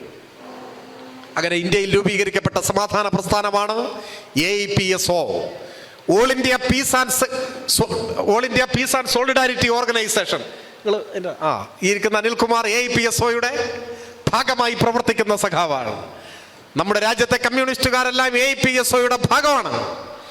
ലോക സമാധാനം നീണാൾ വാഴട്ടെ എന്ന മുദ്രാവാക്യത്തിന്റെ ആവിർഭാവം രണ്ടാം ലോക യുദ്ധാനന്തരം സോവിയറ്റ് യൂണിയൻ നേടിയ മഹാവിജയത്തിന്റെ പശ്ചാത്തലത്തിൽ ജോസഫ് സ്റ്റാലിന്റെ നേതൃത്വത്തിലുള്ള സോവിയറ്റ് യൂണിയൻ നൽകിയ സംഭാവനയാണ് ആ മുദ്രാവാക്യം. ലോക സമാധാനം നീണാൾ വാഴട്ടെ. സമാധാനത്തിന് വേണ്ടിയാണ് നിലയുറപ്പിച്ചത്. സമാധാനമാണ് സ്വപ്നം. വേൾഡ് പീസ് കൗൺസിൽ അക്കാലത്ത് മുൻപോട്ട് വെച്ച ഏറ്റവും പ്രധാനപ്പെട്ട ഒരു മുദ്രാവാക്യം സാർവത്രിക നിരായുധീകരണം. ലോകത്തിലെല്ലാ രാജ്യങ്ങളും ആയുധങ്ങൾ ഉപേക്ഷിക്കണം. ശാശ്വത സമാധാനം ഉണ്ടാവണം. രാഷ്ട്രം രാഷ്ട്രത്തെയും മനുഷ്യൻ മനുഷ്യരെയും ചൂഷണം ചെയ്യാത്ത ഒരു ലോകക്രമം ഉണ്ടാവണം. അതാണ് സ്വപ്നം കണ്ടത്, സമാധാനം. അപ്പൊ ചിലർ ചോദിക്കുകയാണ്, ശരി, മറ്റ് ഗത്യന്തരമില്ലാത്ത ഘട്ടത്തിൽ യുദ്ധം പറ്റുമല്ലോ. ഇപ്പൊ ഇന്ത്യയും മറ്റ് ഗത്യന്തരമില്ലാതെയായി, അപ്പൊ നമുക്ക് യുദ്ധം ചെയ്തുകൂടെ? ഇതാര് പറയേണ്ടതാണ്? അത് ഇന്ത്യ പറയേണ്ടതാണ്. ഇന്ത്യ ഗവൺമെന്റ്, ഇന്ത്യൻ സൈന്യം പറഞ്ഞോ? ഇല്ല. ഇന്ത്യ ഗവൺമെന്റ് എന്താ പറഞ്ഞത്? ഞങ്ങൾ യുദ്ധത്തിന് പോകുന്നു എന്നല്ല. ഇത് യുദ്ധമല്ല. പിന്നെയോ തിരഞ്ഞെടുക്കപ്പെട്ട ഭീകരവാദ ക്യാമ്പുകൾക്ക് നേരെ നടത്തിയ നിയന്ത്രിതാക്രമണം. ഞങ്ങൾ നടത്തിയത് ഭീകരാക്രമണത്തിനെതിരായ തിരിച്ചടിയാണ്, യുദ്ധമല്ല. അതാ പറയുന്നു. ഇന്ത്യ അത്തരമൊരു ഘട്ടത്തിലെത്തിയിട്ടില്ല എന്ന് ഇന്ത്യ തന്നെയാണ് പറയുന്നത്. പാകിസ്ഥാൻ പറഞ്ഞോ ഞങ്ങളിതാ യുദ്ധം ചെയ്യാൻ പോവാണ്? ഇല്ല. പാകിസ്ഥാൻ അവരുടെ നാട്ടിൽ നടത്തിയ ഇന്ത്യൻ സൈന്യത്തിന്റെ ആ തിരിച്ചടിക്ക് മറുപടി എന്നോണം അവർ ചില സൈനിക നടപടി സ്വീകരിച്ചു, അവിടെ നിൽക്കുകയാണ്. പക്ഷെ ചാനലുകൾ യുദ്ധം പ്രഖ്യാപിച്ചു. യുദ്ധോന്മാദികളായ മനുഷ്യർ യുദ്ധം പ്രഖ്യാപിച്ചു. യുദ്ധം കൂടിയേ കഴിയൂ എന്ന നിലപാടിലേക്ക് അവരെത്തി. എന്താണ് യുദ്ധമെന്നറിയാത്ത ഒരു ജനതയെ യുദ്ധോന്മാദികളാക്കി മാറ്റുകയാണ്. ആ ഉന്മാദം എത്രമാത്രം സമനില തെറ്റി എന്നതിൻ്റെ തെളിവാണ് ഭരണകൂടത്തിന്റെ നിലപാടുകൾ അനുസരിച്ച് വാർത്താ സമ്മേളനത്തിൽ അത് വിശദീകരിക്കാൻ നിയോഗിക്കപ്പെട്ട ശമ്പളക്കാരനായ ഒരു ഉദ്യോഗസ്ഥൻ, മിസ്ത്രി, അദ്ദേഹത്തിന് നേരെ തെറിയഭിഷേകവും ഭീഷണിയും വന്ന അവസാനം സോഷ്യൽ മീഡിയ കൊണ്ട് പൂട്ടേണ്ടി വന്നു. എന്തിന്? അദ്ദേഹം ഒരു ഉദ്യോഗസ്ഥൻ മാത്രം. അദ്ദേഹം തീരുമാനിച്ച യുദ്ധം ചെയ്യാനും പറ്റില്ല, ചെയ്യാതിരിക്കാനും പറ്റില്ല. ഭരണ നേതൃത്വത്തിന്റെ നിർദ്ദേശമനുസരിച്ച് സൈന്യമാണ് നടപടികൾക്ക് നേതൃത്വം കൊടുക്കുക. ഇതൊക്കെ വിശദീകരിക്കാൻ ചുമതലപ്പെട്ട ഒരു സെക്രട്ടറിയാണ് ഒരു ശമ്പളക്കാരനായ ഒരു പാവം ഉദ്യോഗസ്ഥൻ. അയാൾ രാജ്യം വിട്ടു പോകേണ്ട സ്ഥിതിയിലെത്തി നിൽക്കുകയാണ്. സൈനിക നടപടികൾ വിശദീകരിക്കുന്നതിന് നേതൃത്വം കൊടുത്ത ഒരു വനിതാ ഓഫീസർ, ആ വനിതാ ഓഫീസർക്കെതിരെ ഒരു മന്ത്രി ഇപ്പൊ ശബ്ദമുയർത്തി നിങ്ങൾ കണ്ടില്ലേ? ആ മന്ത്രിയുടെയും സമനില തെറ്റിയിരിക്കുകയാണ്. യുദ്ധം എല്ലാ നന്മകളെയും കവർന്നെടുക്കും. യുദ്ധോന്മാദം മനുഷ്യന്റെ ഉള്ളിലെ എല്ലാ നന്മകളെയും കവർന്നെടുക്കും. മഹാനായ ലെനിൻ ചോദിക്കുന്നുണ്ട്, മാനവരാശിയെ മുച്ചൂടും മുടിക്കുന്ന മഹാദുരിതങ്ങൾ മാത്രം സമ്മാനിക്കുന്ന ഈ യുദ്ധങ്ങൾ എന്തിനു വേണ്ടി എന്ന് ചോദിക്കുന്നുണ്ട്. ഒന്നാം ലോക യുദ്ധത്തിന്റെ പശ്ചാത്തലത്തിൽ ലെനിൻ ചോദിക്കുന്ന ചോദ്യമാണ്. അതിനുവേണ്ടി കോടിക്കണക്കിന് പണം വിനിയോഗിക്കുന്ന രാജ്യങ്ങളെ അദ്ദേഹം ചോദ്യം ചെയ്യുന്നുണ്ട്. ആ ചോദ്യം ഇന്ന് അന്നുള്ളതിനേക്കാൾ കൂടുതൽ പ്രസക്തിയുള്ളതാണ്. എന്തുകൊണ്ട്? ഇന്നൊരു യുദ്ധം പൊട്ടിപ്പുറപ്പെട്ടാലുള്ള സ്ഥിതി എന്താണ്? പ്രത്യേകിച്ച് ഇന്ത്യയും പാകിസ്ഥാനും രണ്ടും ആണവ രാജ്യങ്ങളാണ്. 945 ശേഷം ഒരാണവായുധ പ്രയോഗം ലോകത്തിൽ എവിടെയും ഉണ്ടായിട്ടില്ല. ഭൂമിയെ 500 തവണ ചുട്ടുകരിക്കാൻ കഴിയുന്ന ആയുധങ്ങൾ ആണവ രാഷ്ട്രങ്ങളുടെ കയ്യിൽ സ്റ്റോക്കുണ്ട് എന്നാണ് കണക്ക്. എന്തിനാണ് 500 വട്ടം ചുട്ടുകരിക്കേണ്ട കാര്യം? ഒറ്റ തവണ ചുട്ടുകരിച്ചാൽ എല്ലാം കഴിഞ്ഞു. ഏത്? ഭൂമി എന്ന ഈ ഗോളത്തിൽ അധിവസിക്കുന്ന സകല ചരാചരങ്ങളും ഭസ്മമായി പോകും. അങ്ങനെ 500 വട്ടം ഭസ്മമാക്കാന്ന്. ഒരു വട്ടം ഭസ്മാക്കിയാൽ പിന്നെ എന്തിനാണ് ബാക്കി 499? അതാണ് യുദ്ധഭ്രാന്ത്. ഉപയോഗിക്കാനല്ലെങ്കിലും ഉണ്ടാക്കി വെക്കുകയാണ്. അപ്പൊ 500 തവണ ഭൂമിയെ ചുട്ടുകരിക്കാനുള്ള ആണവായുധങ്ങൾ ഈ ഭൂമുഖത്തുണ്ട് എന്നാണ് പറയുന്നത്. അത് പ്രയോഗിക്കപ്പെട്ടാലോ ആരാണ് അവശേഷിക്കുക? ആരാണ് അവശേഷിക്കുക? ഇന്ത്യയിലും പാകിസ്ഥാനിലും രണ്ട് രാജ്യങ്ങളുടെ കൈവശവും ആണവായുധങ്ങളുണ്ട്. ആണവായുധങ്ങൾ ഉപയോഗിക്കത്തക്ക നിലയിലേക്ക് ഒരു യുദ്ധം വളർന്നു വന്നാൽ ആരാണ് അവശേഷിക്കുക? എന്തുകൊണ്ടാണ് ഇതിനെക്കുറിച്ച് ചിന്തിക്കാൻ കഴിയാതിരിക്കുന്നത്? വിശ്രുതനായ ഭൗതിക ശാസ്ത്രജ്ഞൻ ആൽബർട്ട് ഐൻസ്റ്റൈൻ ഒരിക്കൽ പറഞ്ഞു, ഏറ്റവും ചിന്തോദ്ദീപകമായ അദ്ദേഹത്തിന്റെ ഒരു വാചകം ഇങ്ങനെയാണ്: അദ്ദേഹം പറഞ്ഞു, ഒരു മൂന്നാം ലോക യുദ്ധത്തിൽ ഏതൊക്കെ ആയുധങ്ങൾ ഉപയോഗിക്കപ്പെടും എന്ന് എനിക്കിപ്പോൾ പറയാനാവില്ല, എനിക്കത് പ്രവചിക്കാനേ കഴിയില്ല. പക്ഷെ നാലാം ലോക യുദ്ധത്തിൽ ഏതായുധങ്ങളാണ് പ്രയോഗിക്കപ്പെടുക എന്ന് എനിക്ക് ഉറപ്പായും പ്രവചിക്കാൻ കഴിയും. അത് മറ്റൊന്നും ആയിരിക്കില്ല, അത് കല്ലും കമ്പും ഒക്കെ ആയിരിക്കും എന്നാണ്. എന്താണ് അതിൻ്റെ അർത്ഥം? 2 ലോക യുദ്ധങ്ങൾ കണ്ടു. ഇനി മൂന്നാമതൊരു യുദ്ധം അങ്ങനെ ഉണ്ടായാൽ അതിലുപയോഗിക്കപ്പെടുന്ന ആയുധങ്ങൾ എவ்விധമായിരിക്കുമെന്ന് ആർക്കും പറയാൻ പറ്റില്ല. ശാസ്ത്ര സാങ്കേതിക വൈജ്ഞാനിക മണ്ഡലങ്ങളിൽ നാം ആർജിച്ച മഹാപുരോഗതിയുടെ ഭാഗമായി ഏറ്റവും അത്യന്താധുനികമായ ആയുധങ്ങൾ നിർമ്മിക്കപ്പെടുന്നു. ഏതൊക്കെ തരത്തിലുള്ള ആയുധങ്ങൾ! നിമിഷ നേരം കൊണ്ട് ലക്ഷക്കണക്കിന് മനുഷ്യരെ ഭസ്മമാക്കി കളയാൻ പറ്റുന്ന ആയുധങ്ങൾ. അപ്പൊ ഏത് തരത്തിലുള്ള ആയുധങ്ങളും പ്രയോഗിക്കപ്പെടും. അത് ഏതൊക്കെ തരത്തിലായിരിക്കുമെന്നൊന്നും പറയാൻ കഴിയില്ല. പക്ഷേ ഒരു 4ാം ലോക യുദ്ധം ഉണ്ടായാൽ എന്താ കാരണം? 3ാം ലോക യുദ്ധത്തോടെ കഴിഞ്ഞു, മനുഷ്യരാശി അസ്തമിച്ചു. പിന്നെ കോടാനുകോടി വർഷങ്ങൾ ഒരു പക്ഷെ കഴിഞ്ഞ് പുതിയ ജീവബിന്ദുക്കൾ മുളപൊട്ടി അതിൽ നിന്ന് പരിണാമചക്രങ്ങൾ പൂർത്തിയായി പുതിയ മനുഷ്യനുണ്ടായി വന്നാൽ അന്നുണ്ടാവുന്ന ഒരു യുദ്ധമായിരിക്കും 4ാം ലോക യുദ്ധം.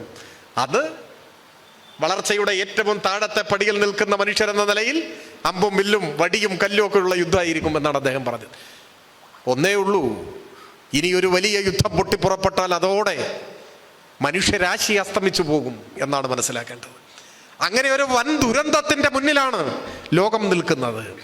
അപ്പോ സമാധാനത്തിന് വേണ്ടി ശബ്ദമുയർത്തുക എന്നത് ഈ മനുഷ്യവംശത്തിന്റെ നിലനിൽപ്പിന്റെ ഏറ്റവും ആദ്യത്തെ മുദ്രാവാക്യമായി മാറുകയാണ്. പിന്നെയും എങ്ങനെയാണ് ഈ യുദ്ധഭ്രമം പൊട്ടിപ്പുറപ്പെടുന്നത്? ആരാണ് യുദ്ധത്തിന് കാത്തിരിക്കുന്നത്? യുദ്ധത്തിൽ ആർക്കാണ് ലാഭം? നാം ഗൗരവതരമായി ചിന്തിക്കേണ്ട, പരിശോധിക്കേണ്ട, പഠിക്കേണ്ട ഒരു കാര്യമാണത്. ലോകത്തിലെ ഏറ്റവും ലാഭമുള്ള കച്ചവടം ഏതാണ് നിങ്ങൾക്കറിയൂ? അത് എണ്ണയുടേതാണോ, ഭക്ഷ്യധാന്യങ്ങളുടേതാണോ, പഴവർഗ്ഗങ്ങളുടേതാണോ, വസ്ത്രങ്ങളുടേതാണോ? ഒന്നുമല്ല, ആയുധം. ലോകത്തിലെ ഏറ്റവും ലാഭമുള്ള ബിസിനസ് ആയുധ വ്യാപാരമാണ്. യുദ്ധാനന്തര ചർച്ചകൾ സമൂഹത്തിൽ ശക്തമായി നടക്കുന്നതിനിടയിലാണ് കോട്ടയത്ത് DK സ്മാരക് പഠന ഗവേഷണ കേന്ദ്രം നടത്തിയ യുദ്ധവും സമാധാനവും എന്ന വിഷയത്തിൽ പങ്കെടുത്ത് സ്വരാജ് സംസാരിച്ചത്. ഏറെ ശ്രദ്ധേയമായ ആ പ്രസംഗത്തിന്റെ പൂർണ്ണ രൂപം കാണാം. പടക്കോപ്പുകളുടെ, പോർവിമാനങ്ങളുടെ, അത്യന്താധുനികമായ തോക്കുകളുടെ, ആയുധ സംവിധാനങ്ങളുടെ, പ്രതിരോധ സംവിധാനങ്ങളുടെ ഒക്കെ കച്ചവടമാണ്. അതിന് ഇത്രയാണ് വില എന്നില്ല. പെട്രോളിനും ഡീസലിനൊക്കെ ഇന്ത്യയിൽ തോന്നിയ വിലയാണെങ്കിലും ആഗോള വിപണിയിൽ ക്രൂഡ് ഓയിലിന്റെ ബാരലിന് ഇത്ര ഒരു ഫിക്സഡ് പ്രൈസ് ഉണ്ട്. എന്നാൽ രാഷ്ട്രങ്ങൾ നിർമ്മിക്കുന്ന ആയുധങ്ങൾക്ക് ആര് വില നിശ്ചയിക്കും? അത് ആയുധ കച്ചവടക്കാരാണ് വില നിശ്ചയിക്കുക. ആരാണ് ലോകത്തിന്റെ ആയുധ കച്ചവടക്കാർ? പല രാജ്യങ്ങളും ആയുധം ഉണ്ടാക്കുന്നുണ്ട്, വിൽക്കുന്നുമുണ്ട്. എന്നാൽ ആഗോള ആയുധ വിപണിയിലെ മൊത്തം കച്ചവടത്തിന്റെ 42% കൈവശപ്പെടുത്തിയിരിക്കുന്നത് ഒരേ ഒരു രാജ്യം. ആ രാജ്യത്തിന്റെ പേരാണ് അമേരിക്ക. അതാണ് ആഗോള ആയുധ കച്ചവടക്കാരന്റെ പേരാണ് അമേരിക്ക. എവിടെയോ വായിച്ചതായിട്ട് ഓർക്കുന്നു, അമേരിക്കൻ ദേശീയ വരുമാനത്തിന്റെ ഗണ്യമായ പങ്കും അവർക്ക് ലഭിക്കുന്നത് ആയുധ കച്ചവടത്തിലൂടെയാണ്. ലോകത്തിൽ പല രാജ്യങ്ങളും നിലനിൽക്കുന്നതിന് ഏറ്റവും കൂടുതൽ ആശ്രയിക്കുന്ന ഒരു രംഗമുണ്ടാവും. ഇന്ത്യ ഇപ്പോഴും അറിയപ്പെടുന്നത് കാർഷിക രാജ്യം എന്നാണ്. എന്തുകൊണ്ടാണ്? ഏറ്റവും കൂടുതൽ ഇന്ത്യക്കാർ ജീവിക്കാൻ ആശ്രയിക്കുന്നത് കൃഷിയെയാണ്. അതാണ് നാം കാർഷിക രാജ്യം. ചില മധ്യേഷ്യൻ രാജ്യങ്ങൾ, വെനസ്വല പോലെയുള്ള രാജ്യങ്ങളൊക്കെ അവരുടെ ദേശീയ വരുമാനത്തിന്റെ മുഖ്യ പങ്കും കേന്ദ്രീകരിച്ചിരിക്കുന്നത് എണ്ണയിലാണ്. പെട്രോളിയം ഉൽപ്പന്നങ്ങൾ, എണ്ണ കുടിച്ചെടുക്കുന്ന, അതിനെ ആശ്രയിച്ച് ജീവിക്കുന്നു. ഇറാനെ കുറിച്ച് പറയാറ് പ്രകൃതിവാതകമാണ് ഇറാന്റെ നട്ടെല്ല്. അമേരിക്കയോ ആയുധമാണ്. കൃഷിയല്ല, എണ്ണയല്ല, പ്രകൃതിവാതകമല്ല, വ്യാപാരമല്ല, ആയുധമാണ്. ആയുധം വിറ്റു ജീവിക്കുന്ന രാജ്യമാണ്. ഏറ്റവും കൂടുതൽ ആയുധം വാങ്ങുന്ന രാജ്യം ഏതാണ്? സ്റ്റോക്ക്ഹോം ഇന്റർനാഷണൽ പീസ് ഇൻസ്റ്റിറ്റ്യൂട്ട് ഈ അടുത്ത് പുറത്തിറക്കിയ റിപ്പോർട്ട് പ്രകാരം കഴിഞ്ഞ 4-5 കൊല്ലത്തെ കണക്കനുസരിച്ച് ഏറ്റവും കൂടുതൽ ആയുധങ്ങൾ ഇറക്കുമതി ചെയ്തിരിക്കുന്ന രാജ്യം നമ്മുടെ രാജ്യമാണെന്നാണ് പറയുന്നത്. ഇന്ത്യ അങ്ങനെയാണ് പറയുന്നത്. ഏകദേശം 10% വരും അത്രയത്. ലോകത്തിലെ മറ്റെല്ലാ രാജ്യങ്ങളും കൂടി ബാക്കി 90%. ഇന്ത്യ ഒറ്റക്ക് ഏതാണ്ട് 10%. ഇതിൻ്റെ ലളിതമായ സാമ്പത്തിക ശാസ്ത്രം എന്താണ്? ഉള്ള കാശ് മുഴുവൻ കൊടുത്ത് ആയുധം വാങ്ങുകയാണ് നമ്മൾ. അമേരിക്ക ഉള്ള ആയുധം മുഴുവൻ വിറ്റ് കാശ് വാങ്ങുകയാണ്. ഇതാണ് വ്യത്യാസം. ലോകത്തിൽ സംഘർഷങ്ങളില്ലാതെയായാൽ ലോകത്തിലെല്ലായിടത്തും സമാധാനം വന്നു എന്ന് സങ്കല്പിക്കുക. അത് നമ്മുടെ സ്വപ്നമാണ്. എല്ലാ ലോകരാജ്യങ്ങളിലും സമാധാനം. ഇന്ത്യയും പാകിസ്ഥാനും തമ്മിൽ സംഘർഷങ്ങളില്ല. സമാധാനത്തിൻ്റെയും സൗഹൃദത്തിൻ്റെയും 100 പൂക്കൾ വിടരുന്ന ഒരു മഹാവസന്തം ഇരു രാജ്യങ്ങൾക്കുമിടയിൽ രൂപപ്പെട്ടു. സാഹോദര്യത്തോടെ പുലരുന്നു. ഇപ്പൊ ഇന്ത്യയും ഭൂട്ടാനും തമ്മിലുള്ള അതിർത്തി കണ്ടിട്ടുള്ളവരൊരു പക്ഷേ ഉണ്ടാവും. ജയ്ഗാവ് എന്ന് പറയുന്ന ഒരു ഇന്ത്യൻ ഗ്രാമമാണ്. ഒരു ചെറിയ ഗേറ്റ് അവിടെ കാണാം. ആ ഗേറ്റിനപ്പുറം ഭൂട്ടാനാണ്. ഭൂട്ടാൻകാർ ആ സ്ഥലത്തെ വിളിക്കുക ഫുഡ്സ്ലിംഗ് എന്നാണ്. അവിടെ നോക്കിയാൽ ഒരു ചെറിയ ടാർപ്പായ വലിച്ചു കെട്ടിയിട്ട് അതിൻ്റെ താഴെ നിങ്ങളൊക്കെ ഇരിക്കുന്ന പോലെ ഒരു ഫൈബർ കസേര ഇട്ടിട്ട് ഒരു പട്ടാളക്കാരൻ ഇരിപ്പുണ്ട്, ഇന്ത്യൻ പട്ടാളക്കാരൻ. അയാളുടെ കയ്യിൽ തോക്കൊന്നുമില്ല. അയാൾ അവിടെ വെറുതെ ഇരിക്കുന്നു. ഇന്ത്യൻ ആർമിയുടെ ഒരു സാന്നിധ്യം. അപ്പുറത്തെ ഭൂട്ടാനിൽ പോയപ്പോൾ അവിടെ പട്ടാളക്കാരനെയും കണ്ടില്ല. ചിലപ്പോൾ അല്ല ചായയും കുടിക്കാൻ പോയാണോ എന്നറിയില്ല, കാണുമായിരിക്കും ചിലപ്പോൾ. ഇതാണ് സ്ഥിതി. എന്താ കാരണം? ഒരു സംഘർഷവുമില്ല, നല്ല സമാധാനം. ഇവിടെ നിന്ന് ഭൂട്ടാനിലേക്ക് പോകണമെങ്കിലും ഭൂട്ടാനിൽ നിന്ന് ഇങ്ങോട്ട് വരണമെങ്കിലും ഒരു വിലക്കുമില്ല. നമുക്ക് വിസ വേണ്ട, പാസ്പോർട്ട് വേണ്ട, ഭൂട്ടാൻ സന്ദർശിക്കാൻ പോവാൻ.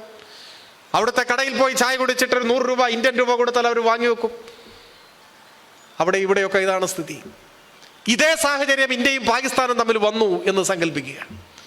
ഇന്ത്യയും പാകിസ്ഥാനും തമ്മിൽ മഹത്തായ ഒരു സൗഹൃദം യാഥാർത്ഥ്യമായി എന്ന് സങ്കല്പിക്കുക. ഒരു ജനതയായിരുന്നവരാണ് പണ്ട്.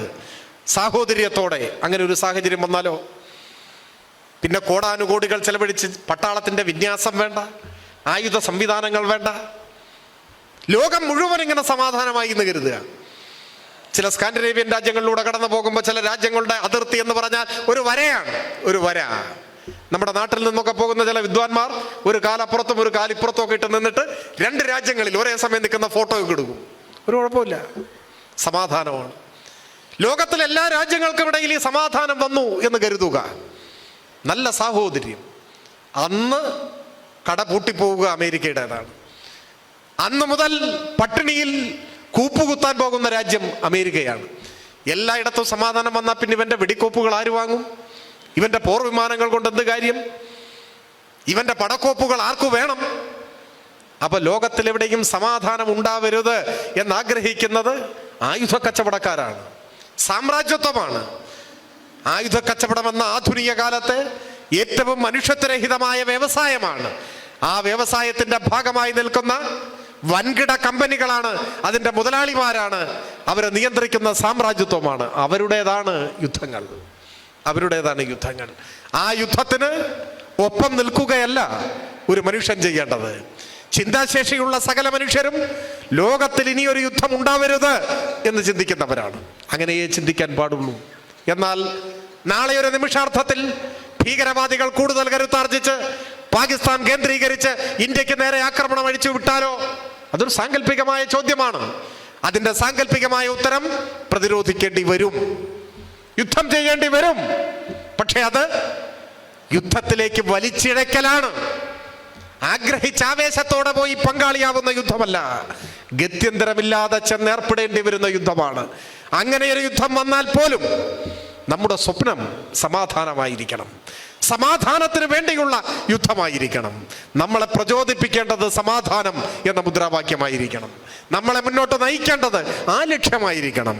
അതിന് പകരം യുദ്ധാസക്തി നിറയ്ക്കുന്നവർ യുദ്ധത്തിൻ്റെ ഗൗരവം തിരിച്ചറിയാത്തവരാണ്. അതോടൊപ്പം ഇപ്പോ നമ്മുടെ രാജ്യം എത്തി നിൽക്കുന്ന സ്ഥിതി എന്താണ്? വെടിനിർത്തൽ, നല്ല കാര്യം. യുദ്ധത്തിലേക്ക് പോയില്ല. മാധ്യമങ്ങളിലെയും പുറത്തുമുള്ള യുദ്ധോന്മാദികളായ സകല മനുഷ്യവിരുദ്ധരെയും നിരാശപ്പെടുത്തിക്കൊണ്ട് വെടിനിർത്തൽ യാഥാർത്ഥ്യമായി. നേരത്തെ പഹൽഗാം ഭീകരാക്രമണത്തിന് മറുപടിയായി പാകിസ്ഥാനിലെ ഭീകരവാദികളുടെ സൈനിക താവളങ്ങൾ ആക്രമിച്ചപ്പോൾ മുൻപിൻ നോക്കാതെ ഭീകരതയ്ക്കെതിരായ നടപടിക്ക് പിന്തുണ പ്രഖ്യാപിച്ചല്ലോ നമ്മുടെ പാർട്ടി ഉൾപ്പെടെ. ഇപ്പോൾ വെടിനിർത്തലായി. ഇനി സ്വാഭാവികമായി രാജ്യത്ത് ഉയരുന്ന ചില ചോദ്യങ്ങളുണ്ട്. ആ ഘട്ടത്തിൽ ഇത്തരം ചോദ്യങ്ങൾ ഉയർത്താതിരുന്നത് ഭീകരതയ്ക്കെതിരായ സമരം അടിയന്തരമായും മുൻപോട്ട് പോകേണ്ടതാണ് എന്ന തിരിച്ചറിവ് കൊണ്ടാണ്. ഇപ്പൊ സ്വാഭാവികമായി ഉയരുന്ന ചോദ്യങ്ങളുണ്ട്. ഒരു യുദ്ധോന്മാദത്തിന്റെ അവസ്ഥയിലേക്ക് ഇന്ത്യയെ നയിക്കാൻ ഒരു കൂട്ടം ആളുകൾ പിന്നെയും പിന്നെയും ആഞ്ഞു പ്രചരിപ്പിച്ചത് പഹൽഗാമിൽ ഇത്രയും പേരെ കൊന്നില്ലേ എന്നാണ്. ആ കൊന്നവർക്കെതിരെ സൈനിക നടപടിക്കാണ് നമ്മൾ പിന്തുണ കൊടുത്തത്, അത് വേറെ കാര്യം. ഇനി പഹൽഗാം കൂട്ടക്കൊലയിലേക്ക് വന്നാലോ, ഇന്ത്യയിലെ സ്വിറ്റ്സർലൻഡ് എന്നാണ് അറിയപ്പെടുക. ഇവിടെ ഇരിക്കുന്നവരിൽ കുറച്ചു പേരെങ്കിലും ഒരു പക്ഷേ പഹൽഗാം സന്ദർശിച്ചിട്ടുള്ളവരായിരിക്കും എന്ന് ഞാൻ കരുതുന്നു. പഹൽഗാം നമ്മുടെ രാജ്യത്തെ ഏറ്റവും മനോഹരിയായ ഒരു താഴ്വരയാണ്. ഇടർ നദിയുടെ തീരത്തെ ഒരു മനോഹര താഴ്വര. അവിടെ നിന്നും ഒരു 5 കിലോമീറ്റർ 6 കിലോമീറ്റർ 7 കിലോമീറ്റർ 8 കിലോമീറ്റർ ഒക്കെ അപ്പുറം ഇപ്പുറം മാറിയിട്ടാണ് നൂറുകണക്കിന് വിനോദസഞ്ചാരികളെ ആകർഷിക്കുന്ന വിനോദസഞ്ചാര കേന്ദ്രങ്ങളുണ്ട്. കൊച്ചു കൊച്ചു താഴ്വരകൾ, തുരുത്തുകൾ. അതാണ് ഈ ബൈസരൻ വാലി, ബദാബ് വാലി, ആരൂ വാലി, ചന്ദൻവാടി എന്നൊക്കെ പറയുന്നത് ഇങ്ങനെയുള്ള സ്ഥലങ്ങളാണ്. അവിടെയൊക്കെ എത്തിക്കഴിഞ്ഞാൽ അതിമനോഹരമായ ആ താഴ്വരയിൽ നമ്മുടെ ദൃഷ്ടിപരിധിക്കുള്ളിൽ ഒതുങ്ങുന്ന സ്ഥലമാണ്. അത്രയേ ഉള്ളൂ. നോക്കിയാൽ അറ്റം കാണാൻ കഴിയുന്ന അത്ര ചെറിയ തുരുത്തുകളാണ്, മനോഹരമായ താഴ്വരകളാണ്. ബദാബ് എന്ന് പറയുന്ന പഴയൊരു ഹിന്ദി സിനിമയുണ്ട്. ആ സിനിമ ചിത്രീകരിച്ച സ്ഥലമാണ് ബദാബ് വാലി എന്നിപ്പോൾ അറിയപ്പെടുന്നു. അതിമനോഹരമാണ്. ഈ ബദാബ് വാലിക്കും ചന്ദൻവാടിക്കും ഒക്കെ ഉള്ളൊരു ഗുണം, അവിടെ വരെ നിങ്ങൾക്ക് കാറിൽ പോകാം, സ്ഥലം വരെ പോകാൻ പറ്റും. എന്നാൽ ഭീകരർ ആക്രമണം അഴിച്ചുവിട്ട ബൈസരൻ വാലി നിങ്ങൾക്ക് കാറിൽ പോകാൻ പറ്റില്ല. താഴ്വരയിൽ വാഹനം നിർത്തിയ ശേഷം ദുഷ്കരമായ പാതയിലൂടെ ആയാസപ്പെട്ട് നടക്കണം, അല്ലെങ്കിൽ കുതിരയുടെ പുറത്ത് പോകണം. അങ്ങനെ പോയാൽ മാത്രമേ ഇവിടെ എത്തിച്ചേർന്നാൽ അതിമനോഹരമായൊരു ദുരന്തം. അവിടെയാണ് 26 പേരെ നിഷ്ഠൂരമായി വധിച്ചത്. ഇവിടെ ഉയരുന്ന ചോദ്യം ഞാനിപ്പോഴും ഓർക്കുന്നു. ആദ്യമായി പഹൽഗാമിലേക്ക് പോകുമ്പോൾ, ശ്രീനഗറിൽ നിന്നും പഹൽഗാമിലേക്ക് നാം യാത്ര ചെയ്യുമ്പോൾ മനോഹരമായ കുറേ ഗ്രാമങ്ങളിലൂടെയാണ് കടന്നു പോവുക. ഇന്ത്യയുടെ കുങ്കുമപ്പാടം എന്നറിയപ്പെടുന്ന പാമ്പോറ നമ്മൾ കടന്നു പോകുന്ന ഒരു ഗ്രാമമാണ്. ഗോറിപ്പോറ, അവന്തിപ്പോറ, പുൽവാമ, അനന്തനാഗ്, അങ്ങനെ കടന്നാണ് നാം പഹൽഗാമിലെത്തുക. ഇവിടെ എല്ലാം ഒരു 100 മീറ്റർ 200 മീറ്റർ ഇടപെട്ട് സായുധരായ പട്ടാളക്കാർ നിൽക്കും. റോഡിൻ്റെ സൈഡിൽ അവരുണ്ടാവും. ഓരോ സൈനികനെയും മറികടന്നാണ് നമ്മളിങ്ങനെ യാത്ര മുൻപോട്ട് പോകുക. നേരത്തെ ഞാൻ സൂചിപ്പിച്ച വിനോദസഞ്ചാര കേന്ദ്രങ്ങളിലെല്ലാം പട്ടാളം ഉണ്ടാവും, സായുധ സൈന്യം അവിടെ എല്ലാം ഉണ്ട്. എന്തിനാണ് ഇത്രയും പട്ടാളം? മറ്റൊന്നുമല്ല, ഈ പഹൽഗാമിൽ ഇതിനു മുൻപ് ഭീകരർ വന്നിട്ടുണ്ട്. വിദേശ വിനോദസഞ്ചാരികളെ അന്ന് തട്ടിക്കൊണ്ടുപോയി ഓരോരുത്തരെയായി കൊന്നു. അതാണ് നമ്മുടെ അനുഭവം.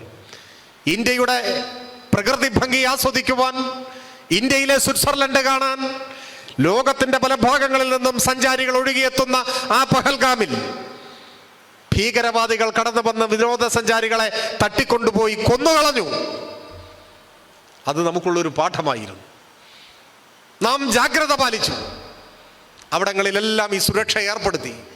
ഒരിക്കൽ കൂടി ഇത്തരമൊരു ആക്രമണം ആവർത്തിക്കാതിരിക്കാനുള്ള ജാഗ്രത, അതാണ് അവിടെ ഉണ്ടായിരുന്നത്. എപ്പോൾ നിങ്ങൾ പോയാലും ഈ പട്ടാളത്തിന്റെ സാന്നിധ്യം അവിടെ ഉണ്ടാകും. എന്നാൽ ഒരു മലയാളി ഉൾപ്പെടെ 26 പേർ കൊല്ലപ്പെട്ട ഭീകരാക്രമണം നടന്നപ്പോൾ ബൈസരൻ വാലിയിൽ ഒരൊറ്റ പട്ടാളക്കാരനുണ്ടായിരുന്നില്ല. എന്തു സംഭവിച്ചു? എന്തുകൊണ്ടാണ് സൈനിക സാന്നിധ്യം ഇല്ലാതെ പോയത്? ടിക്കറ്റ് വാങ്ങിയിട്ടാണ് ആളുകളെ അകത്തേക്ക് കടത്തിവിടുന്നത്. അവരുടെ ജീവന് സുരക്ഷിതത്വം നൽകാനുള്ള ഉത്തരവാദിത്വം നമുക്കില്ലേ? എന്താണ് സംഭവിച്ചത്? പിന്നെ നേരത്തെ സൂചിപ്പിച്ചു, അവിടേക്ക് വരണമെങ്കിൽ നടന്നു വരണം, അല്ലെങ്കിൽ കുതിരപ്പുറത്ത് വരണം. അപ്പൊ ഈ ഭീകരവാദികളും അങ്ങനെയാണ് അവിടെ വരിക. അല്ലാതെ അവർക്ക് ആകാശത്തൊന്ന് പൊട്ടി വീഴാൻ പറ്റില്ല. കിലോമീറ്ററുകൾ താണ്ടി പഹൽഗാമിലെത്തി ബൈസരൻ വാലിയിലേക്ക് കിലോമീറ്ററുകൾ നടന്നു വന്നു സായുധരായ ഭീകരവാദികൾ. കൂട്ടക്കൊല നടത്തിയ ശേഷം അതേപോലെ നടന്നുപോയി. നമുക്ക് പിടിക്കാൻ കഴിഞ്ഞില്ല. ഈ സുരക്ഷാ വീഴ്ചയ്ക്ക് മറുപടി പറയണ്ടേ? മുൻപ് വിനോദസഞ്ചാരികളെ തട്ടിക്കൊണ്ടുപോയി കൊന്ന അനുഭവമുള്ളിടത്ത് എന്തുകൊണ്ട് സുരക്ഷ ഒരുക്കിയില്ല? മറുപടി പറയണ്ടേ? ഇന്ത്യ ഗവൺമെന്റ് വിശദീകരിക്കണ്ടേ? ഇന്ത്യയിലെ പൗരന്മാരുടെ ജീവന് നിങ്ങൾ എന്ത് വില നൽകി? ആ ചോദ്യത്തിന് മറുപടി പറയാനുള്ള ഉത്തരവാദിത്വം ഇന്ത്യ ഗവൺമെന്റിനില്ലേ? ഒപ്പം ഈ കൂട്ടക്കൊല നടത്തിയ ഭീകരവാദികളെ എന്തു ചെയ്തു? അവരെ പിടികൂടാൻ കഴിഞ്ഞോ? അവരെ കൈമാറണമെന്ന് പാകിസ്ഥാനോട് ആവശ്യപ്പെട്ടോ? എന്ത് നിലപാടാ കാര്യത്തിൽ സ്വീകരിച്ചു? ഇപ്പൊ വെടിനിർത്തൽ സ്വാഗതം ചെയ്യുന്നു, സമാധാനം ഉണ്ടാവണം. എന്നാൽ വെടിനിർത്തുന്നതിന് മുമ്പ് തന്നെ അമേരിക്കൻ പ്രസിഡന്റ് ട്വീറ്റ് ചെയ്യുന്നു, ഞാൻ ഇടപെട്ടൊക്കെ സബൂറാക്കി എന്നാണ്. മലബാറിൽ അങ്ങനെ പറയാ, ഒക്കെ കോംപ്രമൈസ് ആക്കി എന്ന് പറയും. മറ്റേ സിനിമയിൽ പറഞ്ഞാൽ കോംപ്ലിമെന്റ്സ് ആക്കി, എല്ലാം ആക്കി. അതിന് നീ ആരടാ എന്ന് ചോദിക്കാൻ കഴിയണ്ട ഇന്ത്യക്ക്. പണ്ടങ്ങനെ ചോദിച്ചിട്ടുണ്ട്. വിവിധ സന്ദർഭങ്ങളിൽ അമേരിക്ക ഇടപെടാൻ ശ്രമിച്ചപ്പോ മൂന്നാം കക്ഷിയുടെ ഇടപെടൽ പാടില്ല എന്ന നിലപാട് സ്വീകരിച്ചു ഇന്ത്യ. ഇന്ത്യക്കും പാകിസ്ഥാനും ഇടയിലുള്ള പ്രശ്നങ്ങൾ ഇരു രാഷ്ട്രങ്ങളും തമ്മിൽ ചർച്ച ചെയ്യേണ്ടതാണ്. അതാണ് നമ്മുടെ നിലപാട്. അത് ഷിംല കരാറിന്റെ അടിസ്ഥാനത്തിൽ മറ്റു ചില കൂടിയാലോചനകളുടെ ഭാഗമായി ഒക്കെ ഇന്ത്യയും പാകിസ്ഥാനും തമ്മിൽ പരസ്പരം ചർച്ച ചെയ്ത് പരിഹരിക്കുക. ഇതാണ് സ്വാതന്ത്ര്യ ലബ്ധി മുതൽ ഇങ്ങോട്ട് പിന്തുടരുന്ന നമ്മുടെ നയം. ഒരു മൂന്നാം കക്ഷി അതിനിടയിൽ കൊണ്ട് ഇടപെടിക്കാൻ നമ്മൾ ശ്രമിച്ചിട്ടില്ല. എന്തുകൊണ്ടാണ് ശ്രമിക്കാത്തത്? അന്തസ്സുള്ള ഒരു രാജ്യവും സമ്മതിക്കില്ല. അതൊരു രാഷ്ട്രത്തിന്റെ പരമാധികാരത്തെ ചോദ്യം ചെയ്യലാണ്. ഇന്ത്യയുടെ പരമാധികാരത്തെ ആ അർത്ഥത്തിൽ അമേരിക്ക ചോദ്യം ചെയ്തിരിക്കുന്നു. പറയണ്ടേ മറുപടി? നമ്മൾ അനുവദിച്ചോ? അനുവദിച്ചെങ്കിൽ ഏത് സാഹചര്യത്തിൽ? ഇന്ത്യയിലെ ജനങ്ങളുടെ മുൻപാകെ വിശദീകരിക്കണ്ടേ? ഇപ്പോഴും ഇരുട്ടിൽ തപ്പിക്കൊണ്ടിരിക്കുകയല്ലേ? ഈ ചോദ്യങ്ങൾ പ്രസക്തമാണ്. ഒപ്പം 2016 നവംബർ 8 ഇന്ത്യൻ പ്രധാനമന്ത്രി ഒരു പ്രസ്താവന നടത്തി. 500-ന്റെയും 1000-ന്റെയും നോട്ടുകൾ നിരോധിച്ചു. എല്ലാവരും ഓർക്കുന്നുണ്ടാവും. അന്നെന്താ RSS പ്രചാര കേന്ദ്രങ്ങൾ രാജ്യമാകെ പ്രചരിപ്പിച്ചുകൊണ്ടിരിക്കുന്നത്? ഈ നടപടി ഭീകരവാദത്തെ തുടച്ചു നീക്കാനാണ്. ഇനി ഭീകരവാദികൾ ശ്വാസം മുട്ടിച്ചാവും. ഇവർ പറയുന്നത് കേട്ടാൽ തോന്നുക 1000-ന്റെ 500-ന്റെ നോട്ടില്ലെങ്കിൽ ഭീകരവാദികളെല്ലാം മരിച്ചു പോകുന്നതാണ്. ഭീകരവാദത്തെ തുടച്ചു നീക്കാനുള്ള നടപടിയാണ് എന്നാണ് വിശദീകരിച്ചത്. രാജ്യത്തിന് മേൽ വിവരിക്കാനാവാത്ത കഷ്ടനഷ്ടങ്ങൾ ഉണ്ടാക്കിയ ആ നടപടി ഭീകരവാദത്തെ തുടച്ചു നീക്കാൻ ഉതകിയോ? ആ ചോദ്യം ഉയരണ്ടേ? ആ നടപടിയുടെ ഭാഗമായി ഭീകരവാദത്തിന് എന്തെങ്കിലും കുറവുണ്ടായോ? അതൊരു ഭ്രാന്തൻ നടപടിയായിരുന്നുവെന്ന് ഇനിയെങ്കിലും സമ്മതിക്കട്ടെ. ഭീകരവാദത്തെക്കുറിച്ച്, പൊലിഞ്ഞുപോയ ഇന്ത്യൻ പൗരന്മാരുടെ ജീവനെക്കുറിച്ച്, ഇന്ത്യയുടെ പരമാധികാരത്തെ പരിഹസിക്കുന്ന അമേരിക്കയുടെ ഇടപെടലിനെ കുറിച്ച് ഒക്കെ വിശദീകരിക്കാനുള്ള ഉത്തരവാദിത്വം ഇന്ത്യ ഗവൺമെന്റിനുണ്ട്. അത് വിശദീകരിച്ചുകൊണ്ട് മാത്രമേ ഈ സാഹചര്യത്തിൽ ഉയർന്നു വന്ന രാഷ്ട്രീയ പ്രശ്നങ്ങൾക്ക് ശരിയായ ഒരു സമാധാനം ലഭിക്കുകയുള്ളൂ. ഞാൻ കൂടുതൽ ദീർഘിപ്പിക്കുന്നില്ല. പറഞ്ഞു വന്നത്, അനിവാര്യമായ സന്ദർഭങ്ങളിൽ ഏതെങ്കിലും ഒരു രാജ്യം യുദ്ധത്തിലേക്ക് വലിച്ചിഴക്കപ്പെട്ടാൽ അതുപോലും സമാധാനം സ്ഥാപിക്കുന്നതിന് വേണ്ടിയാണ് പരിണമിക്കേണ്ടത് എന്ന നിലപാടേ മനുഷ്യസ്നേഹികൾക്ക് സ്വീകരിക്കാൻ കഴിയും. യുദ്ധവിരുദ്ധ നിലപാടേ യാഥാർത്ഥ്യബോധമുള്ള മനുഷ്യർക്ക് സ്വീകരിക്കാൻ കഴിയും. അപ്പോഴും ചിലർ സംശയാലുക്കളായി മാറി ചോദിക്കുന്നുണ്ട്, പലസ്തീന്റെ കാര്യത്തിൽ നിങ്ങൾ ഇങ്ങനെയൊന്നും അല്ലല്ലോ പറഞ്ഞത്. പിന്നെ എങ്ങനെയാണ് പറഞ്ഞത്? സാധാരണക്കാരായ മനുഷ്യർ കേൾക്കുകയും ഗ്രഹിക്കുകയും ചെയ്യുന്ന അവയവങ്ങളല്ല സംഘപരിവാർ അതിനായി ഉപയോഗിക്കുന്നത് എന്നതാണ് പ്രശ്നം. പലസ്തീന്റെ പ്രശ്നത്തിൽ എന്ത് നിലപാടാണ് സ്വീകരിച്ചത്? പലസ്തീനിൽ ഏതെങ്കിലും ആക്രമണത്തെ പ്രോത്സാഹിപ്പിക്കുന്ന നിലപാടായിരുന്നു? അല്ല. 2023 ഒക്ടോബർ മാസം 7-ാം തീയതി പലസ്തീനിൽ നിന്നും മിസൈൽ വിക്ഷേപിച്ചു. അതിനെയാണോ പിന്തുണച്ചത്? തൊട്ടടുത്ത നിമിഷം തന്നെ ഇസ്രായേൽ യുദ്ധം തന്നെ ആരംഭിച്ചു. എന്തായിരുന്നു നിലപാട്? 2023 ഒക്ടോബർ 7-നല്ല പലസ്തീൻ ഇസ്രായേൽ പ്രശ്നം ആരംഭിക്കുന്നത്. ചില മാന്യന്മാരുടെ വിശകലനത്തിൽ ഒക്ടോബർ 7 മുതൽ ഇങ്ങോട്ടാണ് ചരിത്രം. അവിടുന്നാണ് പറഞ്ഞു തുടങ്ങുന്നത്. ഒരു പ്രശ്നത്തെ അപഗ്രഥിക്കുമ്പോൾ യഥാർത്ഥ പ്രശ്നത്തെ നേരിടാനുള്ള ആർജവം വേണം. ഇസ്രായേൽ പലസ്തീൻ പ്രശ്നം എപ്പോൾ മുതലാണ് ലോകത്തിന്റെ മുന്നിൽ പ്രത്യക്ഷപ്പെടുന്നത്? ഏറ്റവും ചുരുക്കി പറഞ്ഞാൽ 948 മുതലാണ്. ഞാൻ ആ വിശദമായ ചരിത്രത്തിലേക്ക് ഇപ്പോൾ കടന്നു പോകുന്നില്ല. 948-ലാണ് രണ്ടാം ലോക യുദ്ധത്തിന്റെ പരിസമാപ്തിയിൽ ബ്രിട്ടൻ മുൻകൈയെടുത്ത് അമേരിക്കയുടെ പിന്തുണയോടെ ഒരു പുതിയ രാജ്യം അങ്ങ് ഉണ്ടാക്കുകയാണ്. യുദ്ധാനന്തര ചർച്ചകൾ സമൂഹത്തിൽ ശക്തമായി നടക്കുന്നതിനിടയിലാണ് കോട്ടയത്ത് DK സ്മാരക് പഠന ഗവേഷണ കേന്ദ്രം നടത്തിയ യുദ്ധവും സമാധാനവും എന്ന വിഷയത്തിൽ പങ്കെടുത്ത് സ്വരാജ് സംസാരിച്ചത്. ഏറെ ശ്രദ്ധേയമായ ആ പ്രസംഗത്തിന്റെ പൂർണ്ണ രൂപം കാണാം. ആ രാജ്യരൂപീകരണത്തിന് ആസ്പദമായിട്ടുള്ള കത്ത്, അതിന്റെ വിശദാംശങ്ങളെല്ലാം ചരിത്രത്തിന്റെ ഭാഗമാണ്. ഒരുപാട് സമയം എടുത്ത് സംസാരം നീട്ടണമെന്ന് ആഗ്രഹിക്കാത്തതുകൊണ്ടാണ് അതിലേക്ക് പോകാത്തത്. പക്ഷെ ലോകത്തിൽ മറ്റാരും അന്ന് ഇസ്രായേലിനെ അംഗീകരിച്ചിട്ടില്ല. നമ്മുടെ രാജ്യം പോലും അംഗീകരിച്ചിട്ടില്ല. ഇന്ത്യ, കോൺഗ്രസ് അംഗീകരിച്ചിട്ടില്ല. ഇപ്പൊ പിന്നെ കോൺഗ്രസ് എന്നൊന്നും പറയാൻ പറ്റില്ല. കോൺഗ്രസ് എന്ന മഹാപ്രസ്ഥാനം ഇന്നില്ല. ഇന്ന് ഗാന്ധിജിയെ അപമാനിക്കും വിധം ഖദർ ധരിക്കുന്ന, കോൺഗ്രസിന്റെയോ രാജ്യത്തിന്റെയോ ചരിത്രം മനസ്സിലാക്കിയിട്ടില്ലാത്ത ഭിക്ഷാന്തേഹികളുടെ ഒരു കൂട്ടം മാത്രമാണ് ഉള്ളത്. ഏതെങ്കിലും ഗൗരവതരമായ ഒരു പരാമർശത്തിന് പോലും അർഹതയില്ലാത്ത വിധം ഇന്ത്യയിലെ കോൺഗ്രസ് നിർജീവമായി കഴിഞ്ഞു. പക്ഷെ 48-ലെ കോൺഗ്രസ് അംഗീകരിച്ചിട്ടില്ല ഇസ്രായേലിനെ. മഹാത്മാഗാന്ധി അംഗീകരിച്ചിട്ടില്ല, നെഹ്റു അംഗീകരിച്ചിട്ടില്ല, ഒരു രാജ്യവും അംഗീകരിച്ചില്ല. ഇന്ത്യ പതിറ്റാണ്ടുകൾ ഇസ്രായേലിനെ ഒരു രാജ്യമായി അംഗീകരിക്കുകയോ ഇവിടെ നിന്നൊരു അംബാസഡറെ അങ്ങോട്ട് അയക്കുകയോ ചെയ്തിട്ടില്ല. ആ നയത്തിനൊക്കെ മാറ്റം വരുന്നത് എപ്പോഴാണ് എന്നെല്ലാവർക്കും അറിയാം. നരസിംഹറാവുവിന്റെ കാലത്താണ് നയങ്ങൾ മാറി തുടങ്ങിയത്. പറഞ്ഞു വന്നത് 48-ൽ ഒരു രാജ്യമായിരുന്ന പലസ്തീൻ നിരന്തരമായ ആക്രമണങ്ങളെ നേരിട്ട് ഇപ്പൊ ഭൂപടമെടുത്ത് നോക്കിയാൽ ഭൂതക്കണ്ണാടിയുടെ സഹായം വേണം പലസ്തീനെ കണ്ടുപിടിക്കാൻ. പലസ്തീന്റെ ഭൂമി മുഴുവൻ കവർന്നെടുത്ത് ഇസ്രായേൽ വിപുലീകരിക്കപ്പെട്ടു. ഇസ്രായേൽ ഒരു രാജ്യമായി മാറി, പലസ്തീൻ ഒരു രാജ്യമല്ലാതെയായി മാറി. ലക്ഷക്കണക്കിന് മനുഷ്യർ കൊന്നു തള്ളപ്പെട്ടു. 48 മുതൽ ആക്രമിക്കപ്പെടുന്ന ഒരു ജനതയാണ്. 48 മുതൽ നിരന്തരമായി ഭൂമി കയ്യേറ്റത്തിന് ഇരയാവുന്ന ഒരു നാടാണ് പലസ്തീൻ. നിരന്തരമായി ആക്രമിക്കപ്പെടുന്നവർ ദുർബലമായ ഒരു പ്രതിരോധം നടത്തി. അതാണ് ഇവിടെ പരാമർശിക്കപ്പെടുന്ന ഒക്ടോബർ 7 എന്നൊക്കെ പറയുന്നു. അവിടെ നല്ല ചരിത്രം തുടങ്ങും. ചരിത്രം കുറെ മുൻപിൽ നിന്ന് തുടങ്ങുകയാണ്. നിരന്തരം ആക്രമിക്കപ്പെടുന്നു, കൊല്ലപ്പെടുന്നു, തകർക്കപ്പെടുന്നു, ഭൂമി മുഴുവൻ അന്യാധീനപ്പെടുന്നു. ജീവിച്ചിരുന്നുവെന്നതിന് നേരിയൊരു അടയാളം പോലും അവശേഷിപ്പിക്കാതെ ഈ ഭൂപടത്തിൽ നിന്നും പലസ്തീൻ പൂർണ്ണമായി മാഞ്ഞു പോകും എന്ന ഘട്ടത്തിലാണ് ഒരു ദുർബലമായ തിരിച്ചടി നടത്തിയത്. നമ്മുടെ നിലപാടെന്തായിരുന്നു? അതിനെ തുടർന്ന് വന്നുകൊണ്ടിരുന്ന ആക്രമണം ഒരു അന്തിമ യുദ്ധമായി ഇസ്രായേൽ മാറ്റി.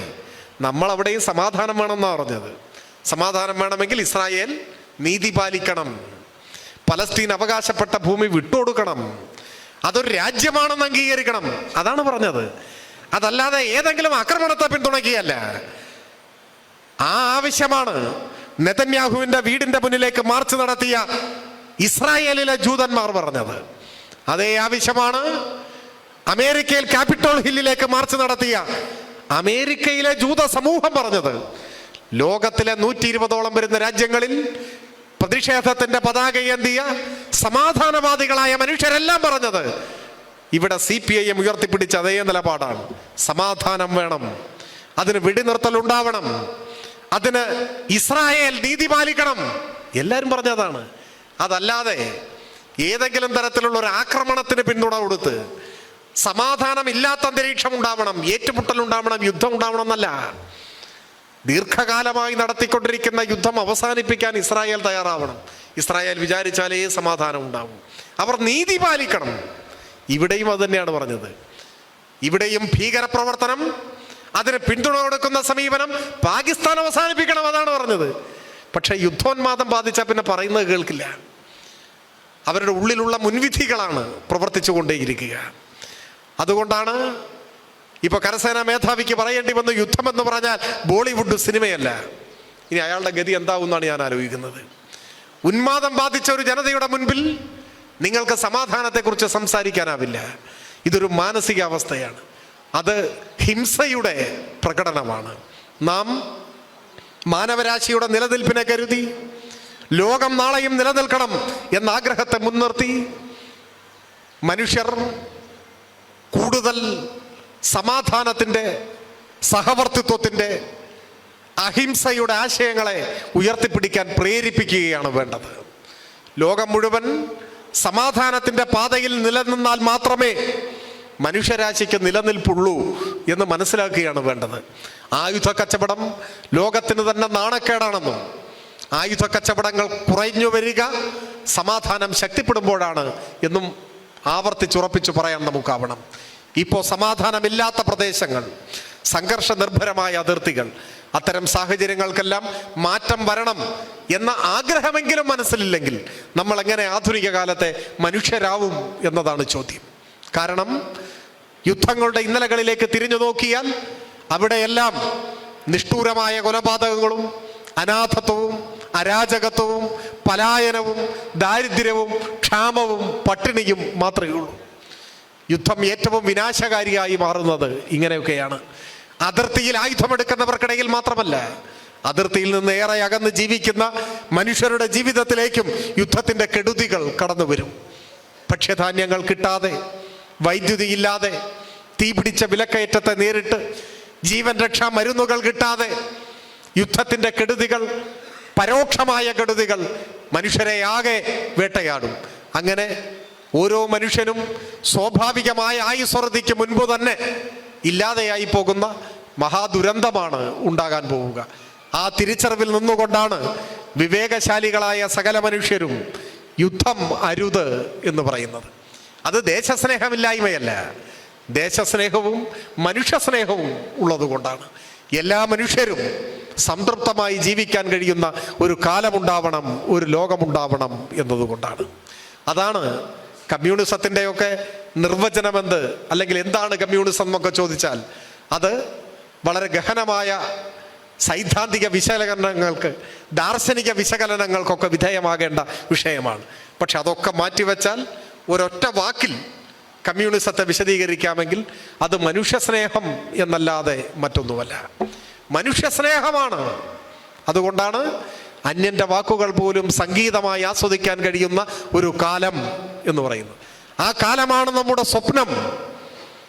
അപരിചിതനായ ഒരു മനുഷ്യൻ, ആ മനുഷ്യൻ്റെ അരോചകമായ ശബ്ദത്തിന് പോലും സംഗീതത്തിൻ്റെ മാധുര്യം വരുന്ന ഒരു കാലം എന്ന് പറഞ്ഞാൽ ആ കാലത്തെ സംഗീതം എങ്ങനെയായിരിക്കും? അത് വ്യാഖ്യാനിക്കാൻ കഴിയുന്നതിനും അപ്പുറമുള്ള നന്മയുടെ ഒരു പൂക്കാലമാണ്. അങ്ങനെ ഒരു കാലത്തെയാണ് നമ്മൾ സ്വപ്നം കാണുന്നത്. എല്ലാ മനുഷ്യരും സാഹോദര്യത്തോടെ പുലരുന്ന ഒരു കാലം. അങ്ങനെ ഒരു കാലത്തെ സ്വപ്നം കാണുന്നവർക്കൊരിക്കലും മനുഷ്യർ തമ്മിൽ കൊന്നൊടുക്കുന്ന വിനാശകാരിയായ യുദ്ധങ്ങൾക്ക് സ്വാഗതമോതാനാവില്ല. അതുകൊണ്ട് സമാധാനമെന്നത് ഈ കാലത്ത് ഏറ്റവും പ്രാധാന്യമേറിയ ഒരു രാഷ്ട്രീയ മുദ്രാവാക്യമാണെന്നും ആ മുദ്രാവാക്യം ആത്യന്തികമായി മുതലാളിത്തത്തിനും സാമ്രാജ്യത്വത്തിനും ആയുധ കച്ചവടത്തിനും എതിരാണ് എന്നും നാം തിരിച്ചറിയേണ്ടതുണ്ട്. മനുഷ്യപക്ഷപാതികളായ ലോകത്തിലെ സകലരും സമാധാനത്തിൻ്റെ മുദ്രാവാക്യം ഉയർത്തേണ്ട ഒരു ഘട്ടമാണിത് എന്ന് കൂടി സൂചിപ്പിച്ചുകൊണ്ട് ഞാൻ എൻ്റെ എളിയ വാക്കുകൾ അവസാനിപ്പിക്കുന്നു.